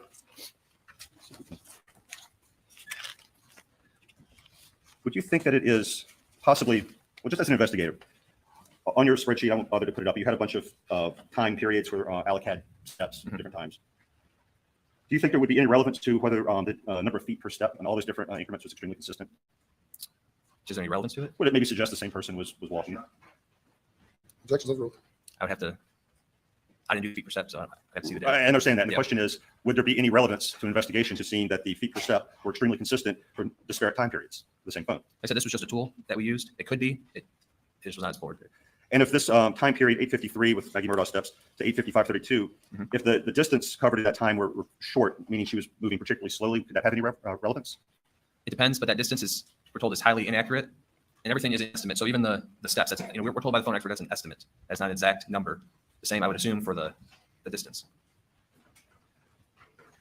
So you don't think, I mean, you did not check to see if the speed at which Maggie Murdaugh was moving on that very last increment, the last time the phone says she was ever walking, there was no, how fast is she going? Is she running? Is she creeping? No one looked at that. Objections overruled. I did not look at that. No, I cannot say for anyone else. And the same question for Alec Murdaugh. Did anyone look for, I think you have, over 8 of these increments listed out, whether he was going particularly fast, unusually fast for him, unusually slow for him, the same speed he always goes. Did anyone look at that? All we have here is the data that is on that sheet. And you do have these steps per minute, but do you have any data suggesting that within, and I'll pick one just to make the question simpler, Alec Murdaugh's first, well, I'll pick an even easier one, entry number 30. Okay. Which is when he's at Alameda and then part of when he's leaving Alameda, is that correct? That is correct, at least by the time. And it's a 60 steps over almost just a little short of 10 minutes. I believe so, yep. So of course it's slightly more than 6 steps per minute, which would be a step every 10 seconds. So this time period is not saying that he's going that many steps per minute, right? It's saying he walked and then he didn't walk and he walked. Is that fair? It's just giving us an analysis, a general overview of our estimated steps that it gives us, and then estimated steps per minute. That's all it is. It's just a general. Well, I'll just ask open-ended. Why is this last column steps per minute here? Why are you presenting this? It's just another way to present the data. So turning back to, I think we're on page 19. Okay. Maggie Murdaugh's phone is walking. Now we had from previous testimony an activation of the Siri user interface with the side button. Did you recall that from previous testimony? I do not, but it could have been. Okay, you don't recall previous testimony about that. Bring up Defense Exhibit 41. And there's a begin and end. It's all the same time there in the bottom couple rows. You can see 8:53:20. Mhm. I don't know if this refreshes or if you recall, or perhaps you know from experience that the Siri interface can be activated by squeezing and holding the right button on the phone. Do you know that? I believe so if you have it, activated to do that. So the phone's walking, it's in somebody's hand. Now, this is something that's not in your timeline, but again, was certainly discussed with Lieutenant Dove. 8:54:32, the screen went, and a couple seconds later, there's a camera access. Do you recall that? I do. Okay, and that's not on your timeline? It is not. Now, that came up in testimony with both experts, and I believe, do you recall Lieutenant Dove said that it was possible to find out what caused that, but he had not himself looked to see. That's correct. And I believe investigator Grubb said he did not know why. Is that correct? I believe so. But it's knowable, according to the previous testimony? That's correct. But no one's checked to see. To my knowledge, no. And after that, there's some orientation changes. And then finally, the screen goes off, I believe, for an more extended period of time at 8:55:36. Mhm. Is that correct? That's correct. Now, after this period, there's nothing else that happens with her phone other than missed calls and text, except that final orientation change. Is that accurate? That's accurate.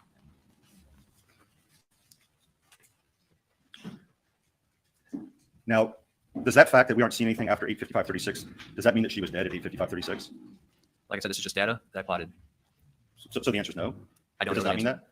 I have to go by the data here, and there's no activity.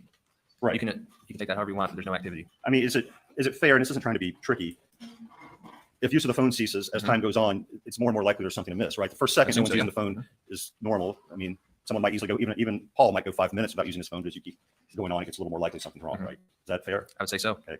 But So yeah, it's, but not an immediate thing that, well, the last you, What's the able to finish the answer, you started? I apologize, I honestly thought he had finished. Go ahead. So it wouldn't be fair to say that if the last usage was at some particular second that the person was dead that second, right? It would create an inference that would increase in strength over time that no one's using the phone, something's wrong, right? I can't answer that. I mean, I don't have the knowledge on that.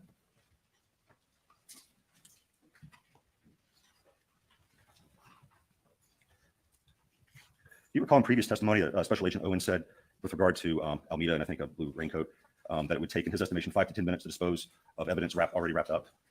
Do you recall that? I do recall. Okay. So to be consistent with the data you have here, well, let me ask this: how long with the test drives was to drive from the kennels to the main house? I know we did various ones. I'd have to look at the data. We did at various speeds. It was very Minute, short. 15 seconds? That'd be a lot, I would say. So, and we know that Alex's phone is at the house, right? From 8, it got left at the house. It's not going anywhere since it was at the house with the family. I just show no activity on it. Right. You can assume it's at the house. But it started showing activity again at 9:02 and 18 seconds. That's when the steps start. That's correct. 283 steps. So from that 8:55:36 to 9:02 with a minute and some seconds to get up to the house, you have like 5 minutes if it were him to do everything and get back to the house in his house to the phone. 5 minutes. I think you're missing that the phone was actually locked at 8:49 for Maggie's phone. So the 8:55:36 is just when the backlight is off, but her phone locks forever at 8:49. But it's been around, right, at 8:53. You didn't look at the speed at which it's moving, but that could tell us something. There's a Siri activation. I'm just asking my question, Your Honor. What's the question? Her phone is moving around starting at 8:53, comma. There's a Siri activation near the start of that time, comma, and then there's a camera activation during this time, and some orientation changes, and then it goes off. Is that all correct? That's correct. Okay. And you don't know how fast the phone was moving during that period, but that is known, just no one has looked. Is that correct? So everything is estimation with the phone. It does not track your exact, speed or distance or steps. It's all estimated. So exact numbers is unknown.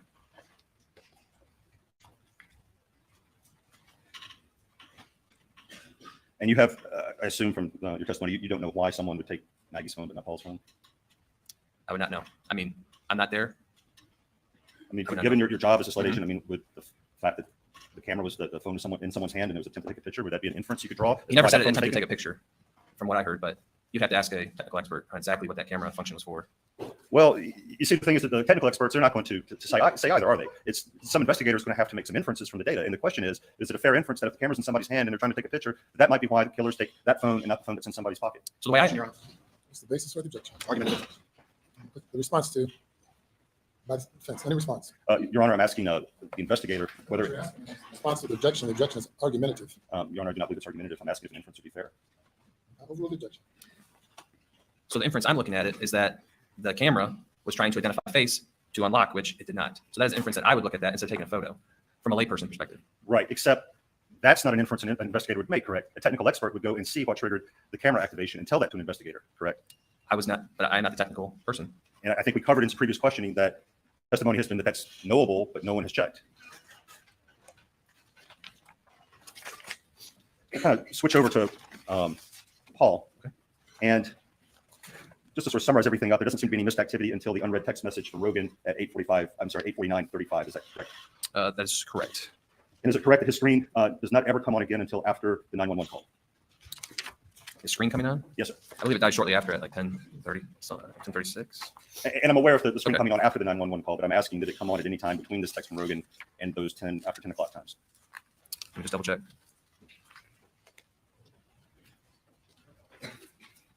I show a display screen on at 10:20:08. Okay, so the answer is no? It does turn on. That's what you asked, right? I'm sorry, I was asking if it turns on before the 911 call. Before the 911 call. For the whole day? Well, it would be about an hour and hour. 10 minutes, but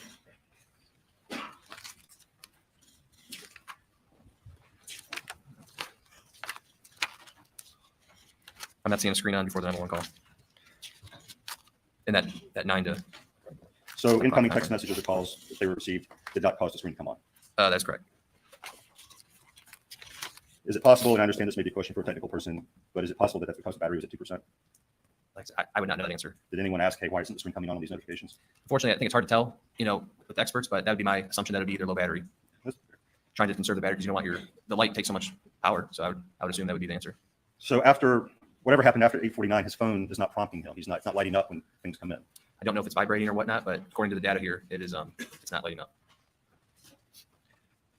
Now, I think the previous testimony was that whoever, if anyone saw his lock screen before the phone went dead, after the 911 call, would have seen the yo text. Is that correct? I believe so, yes. They would have also seen this 8:49 text, right? The 8:49, 35. 35. Or at least a notification that there were multiple texts, correct? I would assume so. That's correct.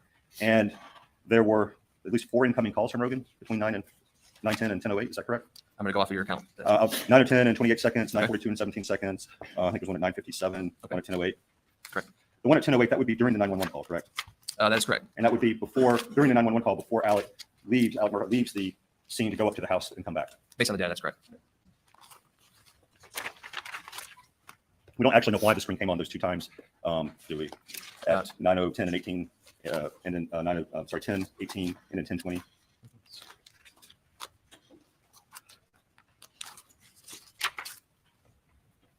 We do not. You know how long the screen stayed on those times? I do not have that. You don't know if it was 12 seconds? Okay. At the second one of those, the 10:20:08 screen on, doesn't the Alex Murdaugh's phone indicate he's walking at that time? So we have a start time and an end time. Doesn't mean he's walking during the whole time, but that is what the Was phone. this the start? I'm sorry, let me just ask, is this the start? Your Honor, just a clarification. Did you? So the witness starts talking, then you start talking? Who's talking? Were you talking? Well, go ahead. So the phone parses the data. It gives you a start time and an end time. Doesn't mean they're walking during that whole time. It just takes a start time and end time and gives you that data. So to say that someone's walking during the whole time would be, unreasonable. After the 911 call, was Rogan the first person Alex Murdaugh called? After the 911 call? Yes, sir. Calls at 10:06:14. You said Alex called? Yeah, the first person he called after hanging up with 911. Was it Rogan? I have at 10:17:46. He calls Randy Murdaugh.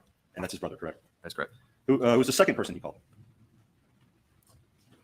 He iMessages Randy and then calls Randy Murdaugh again. And then John Marvin. John Marvin is another brother, correct? Yep, at 10:19. And then the third person he calls is Rogan, is that correct? At that time, yes. And is that about 2 minutes and 30 seconds after that first screen on time? That's correct. So not immediate, not the first person. I think you're referring to that question that was previously during the 911 call. This is all after the 911 call. Right. The question is, it's about 2.5 minutes after Paul's phone screen comes on that there's a call to Rogan, and it's the third person that Alex Murdaugh calls. Is that correct? That was at 9:08. Wasn't the screen on? No, 10, 18, and 53 seconds. That'd be correct. So I think we went over that anyone who was looking at could see what was on Paul's screen, would see multiple missed messages, calls from Rogan right on the screen. I would assume. Even a call coming in during the 911 call. I would assume, but Okay. So as an investigator, do you think it would be terribly unreasonable that after calling other family members, someone would call the person who was the best friend of the dead son, who had multiple missed messages and calls, and even a call coming in during the 911 call? Is calling that person to ask what happened, what's going on? Is that, to you as an investigator, an unreasonable thing to do after calling other family members? I would, as an investigator, I think that would be very odd given the scene and the whole situation that you're on the phone constantly. Yes. That you're standing there next to your dead son, his phone is ringing to someone, and you call that person after calling other people. Yes, That would be because I unreasonable. am standing over my son and wife, and just witnessing that for the first time, I would think that would be have someone on their phone constantly like that right after, given the scene and situation, yes, as an investigator, I would think that is very, It wouldn't be someone trying to find out what happened. at that moment, that'd be the last thing that would probably come through my mind as an investigator, looking at the scene, is trying to figure out what happened minutes after I discover it.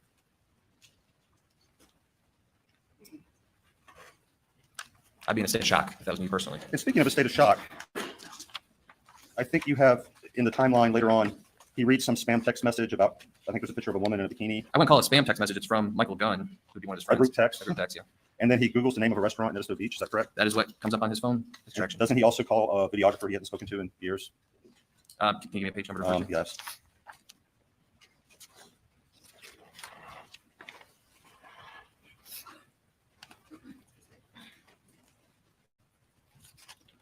Page 42, Brian White, last entry. That's what the data shows.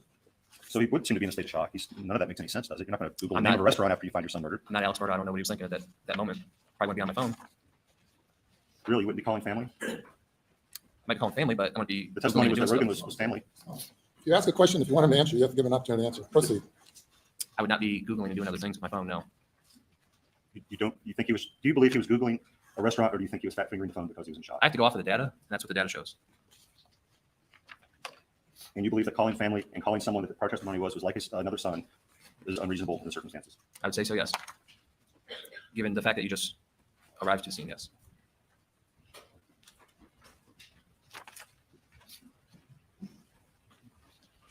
And had just arrived back to the scene, had actually been there at that point, 15, 20, 25 minutes, correct? That's correct. I'd be doing anything I could to help my loved ones.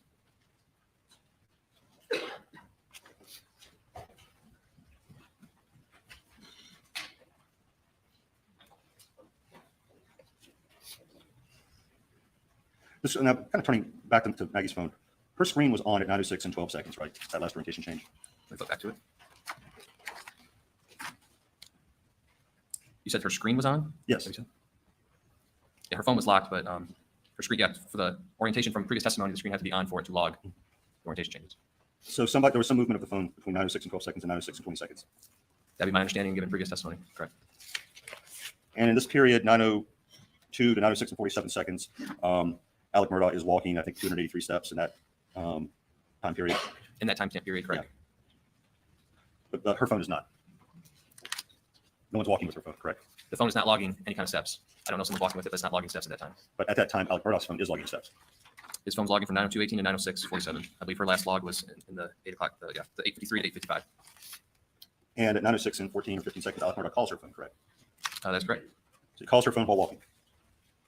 We're in a period in which his steps are being recorded by the phone, to be specific. There's a begin time and an end time. He could have stopped walking a couple seconds, couple minutes into it. It doesn't give us that precise data from these phone distractions. And that time period that he stops walking is 9:06 and 47 seconds, correct? And the car, the Chevy Suburban, starts a second later after that, right? From the data, correct. So it's a fair inference that he ends that by walking to the car, getting in and turning it on. I'm not sure when exactly he got in the car or how long he was sitting in the car before, but this is what the timestamp show, and this is what the vehicle start time shows and end time for the steps. So his phone is stepping, walking, while he calls Maggie's phone, which is moving, but not stepping with him. Is that what the data shows? That's your inference on the data, but Well, I mean, breaking it down, his phone is in a period of steps, correct? unknown when there is steps during that His phone period. is in this time period of steps, correct? Correct. Phone is not in any period of steps, correct? Correct. Her phone in this time period where the phone call's coming in, 9:06, 12 seconds, 20 seconds, there's some motion because there's an orientation change, correct? That's correct. And he's calling the phone during this period, his phone's in steps, right, at that moment, right? I cannot say that he's actually in steps at 9:06:12. Yes, and you said it, but his phone says there's this period he's walking, and in that period, between the start and end times, he's calling her phone. That is correct, but we can see during the 911 call too that there's times where someone could be stopped, someone could be walking, so we don't know if he stopped at 9:05:15 and did orientation changes and he's right at the car. I don't know that. Do we have any evidence that her phone and his phone ever moved together? Not speculation, but evidence showing that they're moving together. Same person moving at the same time with both phones. Moving together, like physically moving or functioning in like? Yes, that they're both moving. The same person is carrying both phones. They're moving at the same time. I would argue that between 9:06:12 and 9:20 that the same person has both phones. Because there's an orientation change and no steps on this phone. You have an Steps on this phone? orientation change starting while someone's calling, looking at the phone during that time period. And would it perhaps be reasonable that someone has that phone and an incoming call comes in, the screen says Alec Murdaugh, and he gets tossed out a window? Is that another fair possible explanation? That could be your explanation. Why would that explanation be less fair than what you just said, based on the data? It's how you interpret the data.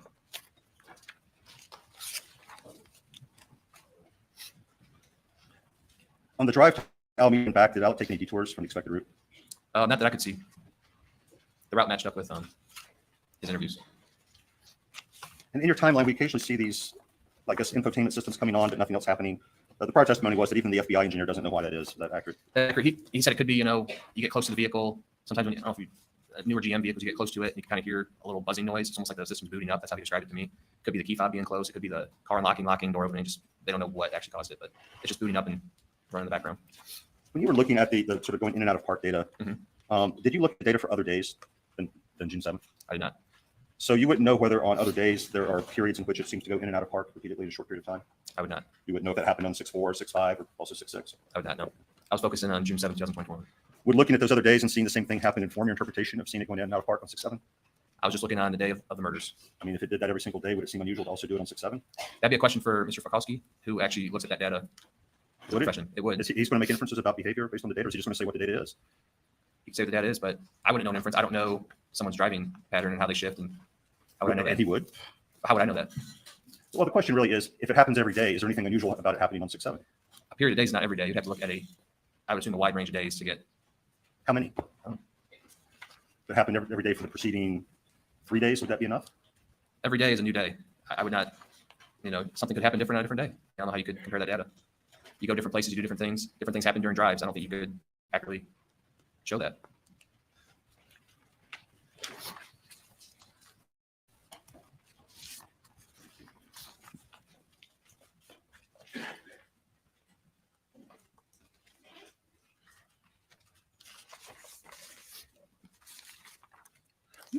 You showed towards the end some text messages, and one of them seemed to make a reference regarding possible drug use. Do you remember that? I do. And that was dated May 6th. You have it. Do you have a copy pulled out? Are you referring to the text from Paul? Yes, I am. To Alice? Okay. I have May 6, 2021 at 10:52. And then there was some Google searches by Maggie Murdaugh. That is correct. Were you aware of a text from Alec regarding pills to Maggie on May 7th? I would have to see the text. Show you what's been marked as 138, which I believe. Yep. I'm very sorry that I do this all to you. I love you. Okay.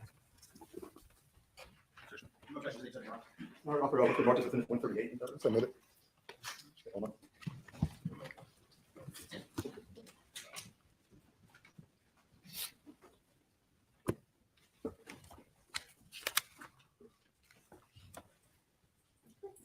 So this was Mr. Murdaugh's response to being confronted about the pills that you previously read. I can only assume this is from Alex to Maggie. The text message I read was from Paul to Alex. So his family was aware of his drug issues, correct? I mean, from the text. I would assume from the text. And he was aware that they were aware, correct? Correct. And they appear to be loving and supporting. Well, this is Alex to Maggie. If you read other text messages, she never responds to this that day, from what I saw. So I don't know, unless you have what she sent back, or if you can't ask them, I don't know if they were loving and supporting of it. This is from Alex to Maggie. I'm sure we'll have an opportunity to see further text messages. No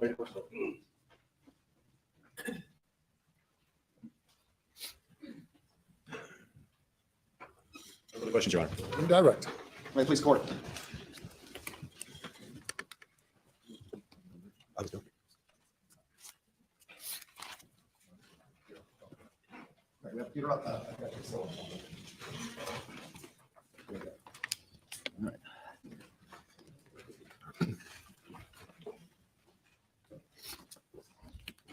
Ladies and gentlemen, have to go to the jury room for a short break.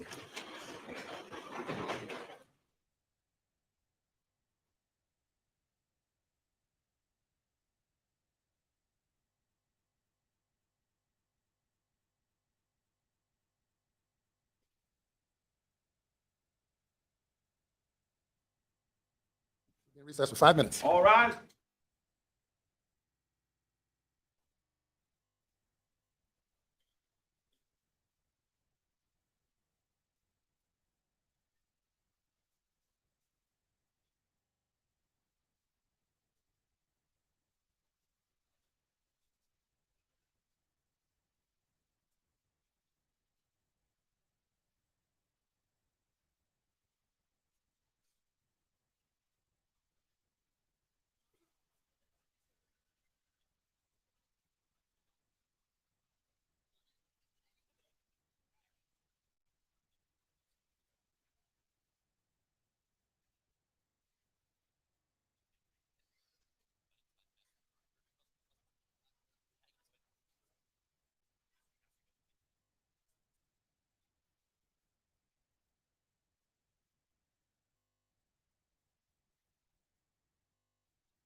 everything in his own words. You've heard evidence about a confrontation June 7th on those matters that very day, as well as the boat hearing that was upcoming, and the effects that would have. Also heard extensive evidence of the defendant's financial condition on that day as they move forward. Also evidence, Your Honor, of his ongoing narcotics addiction and how those particular things were relevant to what was going on as it related to the victims. There's been evidence, and again, as Your Honor is aware, the evidence must be taken in the light most favorable to the state.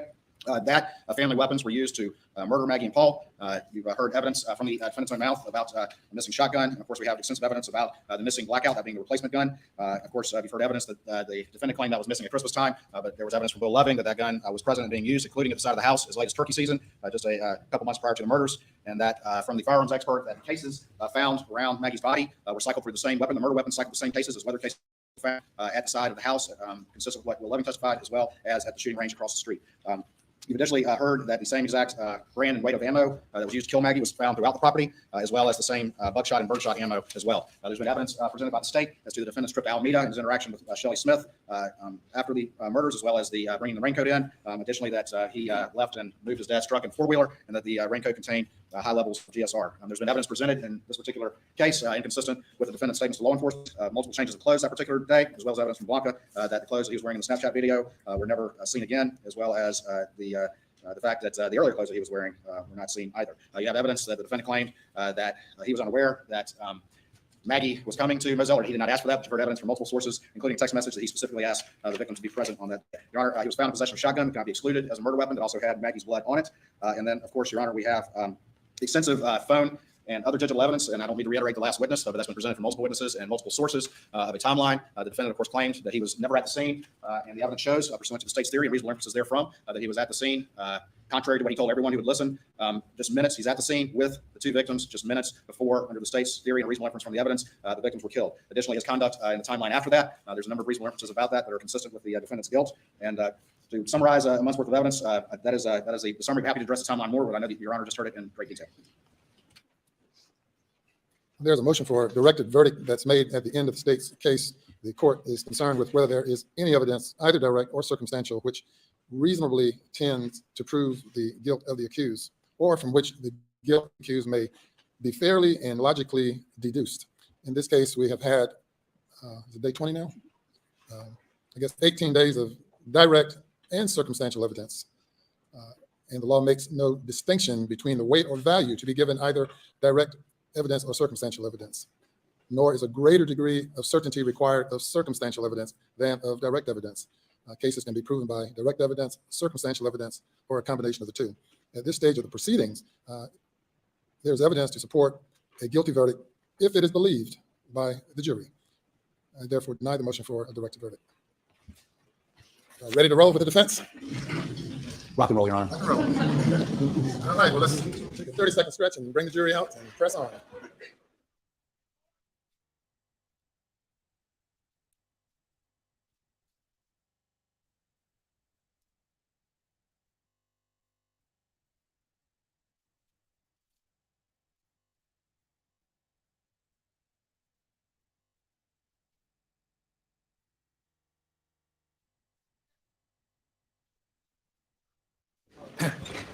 And let's see, bring the jury. You may bring the jury. There you go. Be seated, please.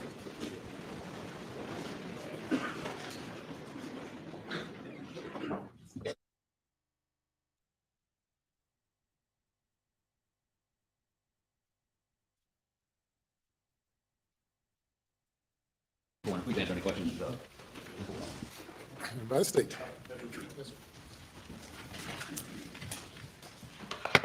Well, Mr. Harvey, you did not use rectal or any sort of thermometer on that night. No, sir. And isn't it true that the best way to determine the actual time of death, particularly in a violent homicide, is to take the temperature?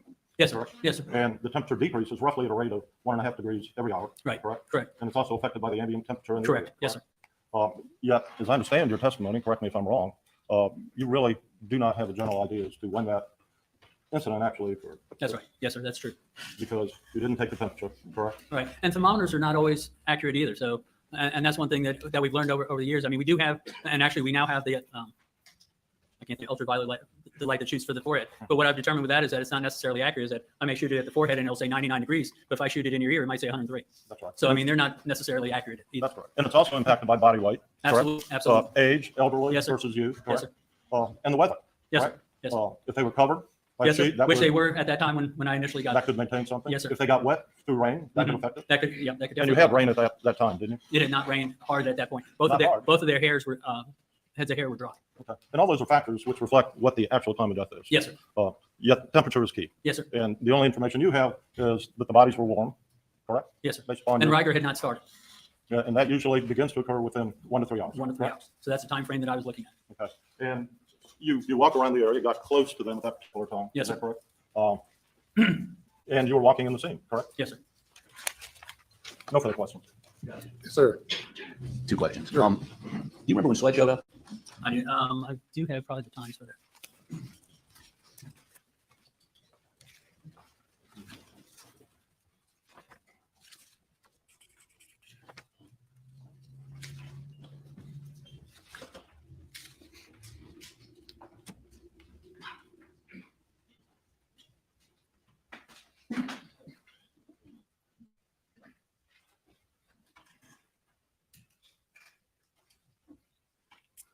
I do not see Sled on here, though. Let me perhaps ask another question. Okay. Was Carleton County already there? Yes, sir. Okay. Were there Carleton County detectives there? Yes, sir. They're, Okay. Did any of them talk to you about time of death? No. Did any of them ask you what your examination revealed? No. Did any of them ask you how you came to your decision at the time of death? no, sir. Thank you. Yes, sir. Anything further? Thank you, sir. You may step down. Yes, sir. Shailene Tyndall to the stand, please.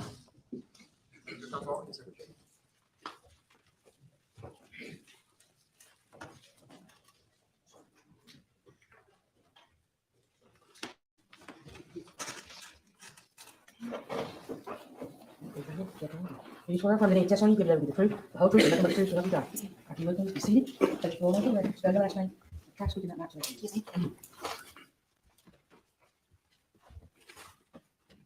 I'm Shalane Tyndall, ShaLaneTin.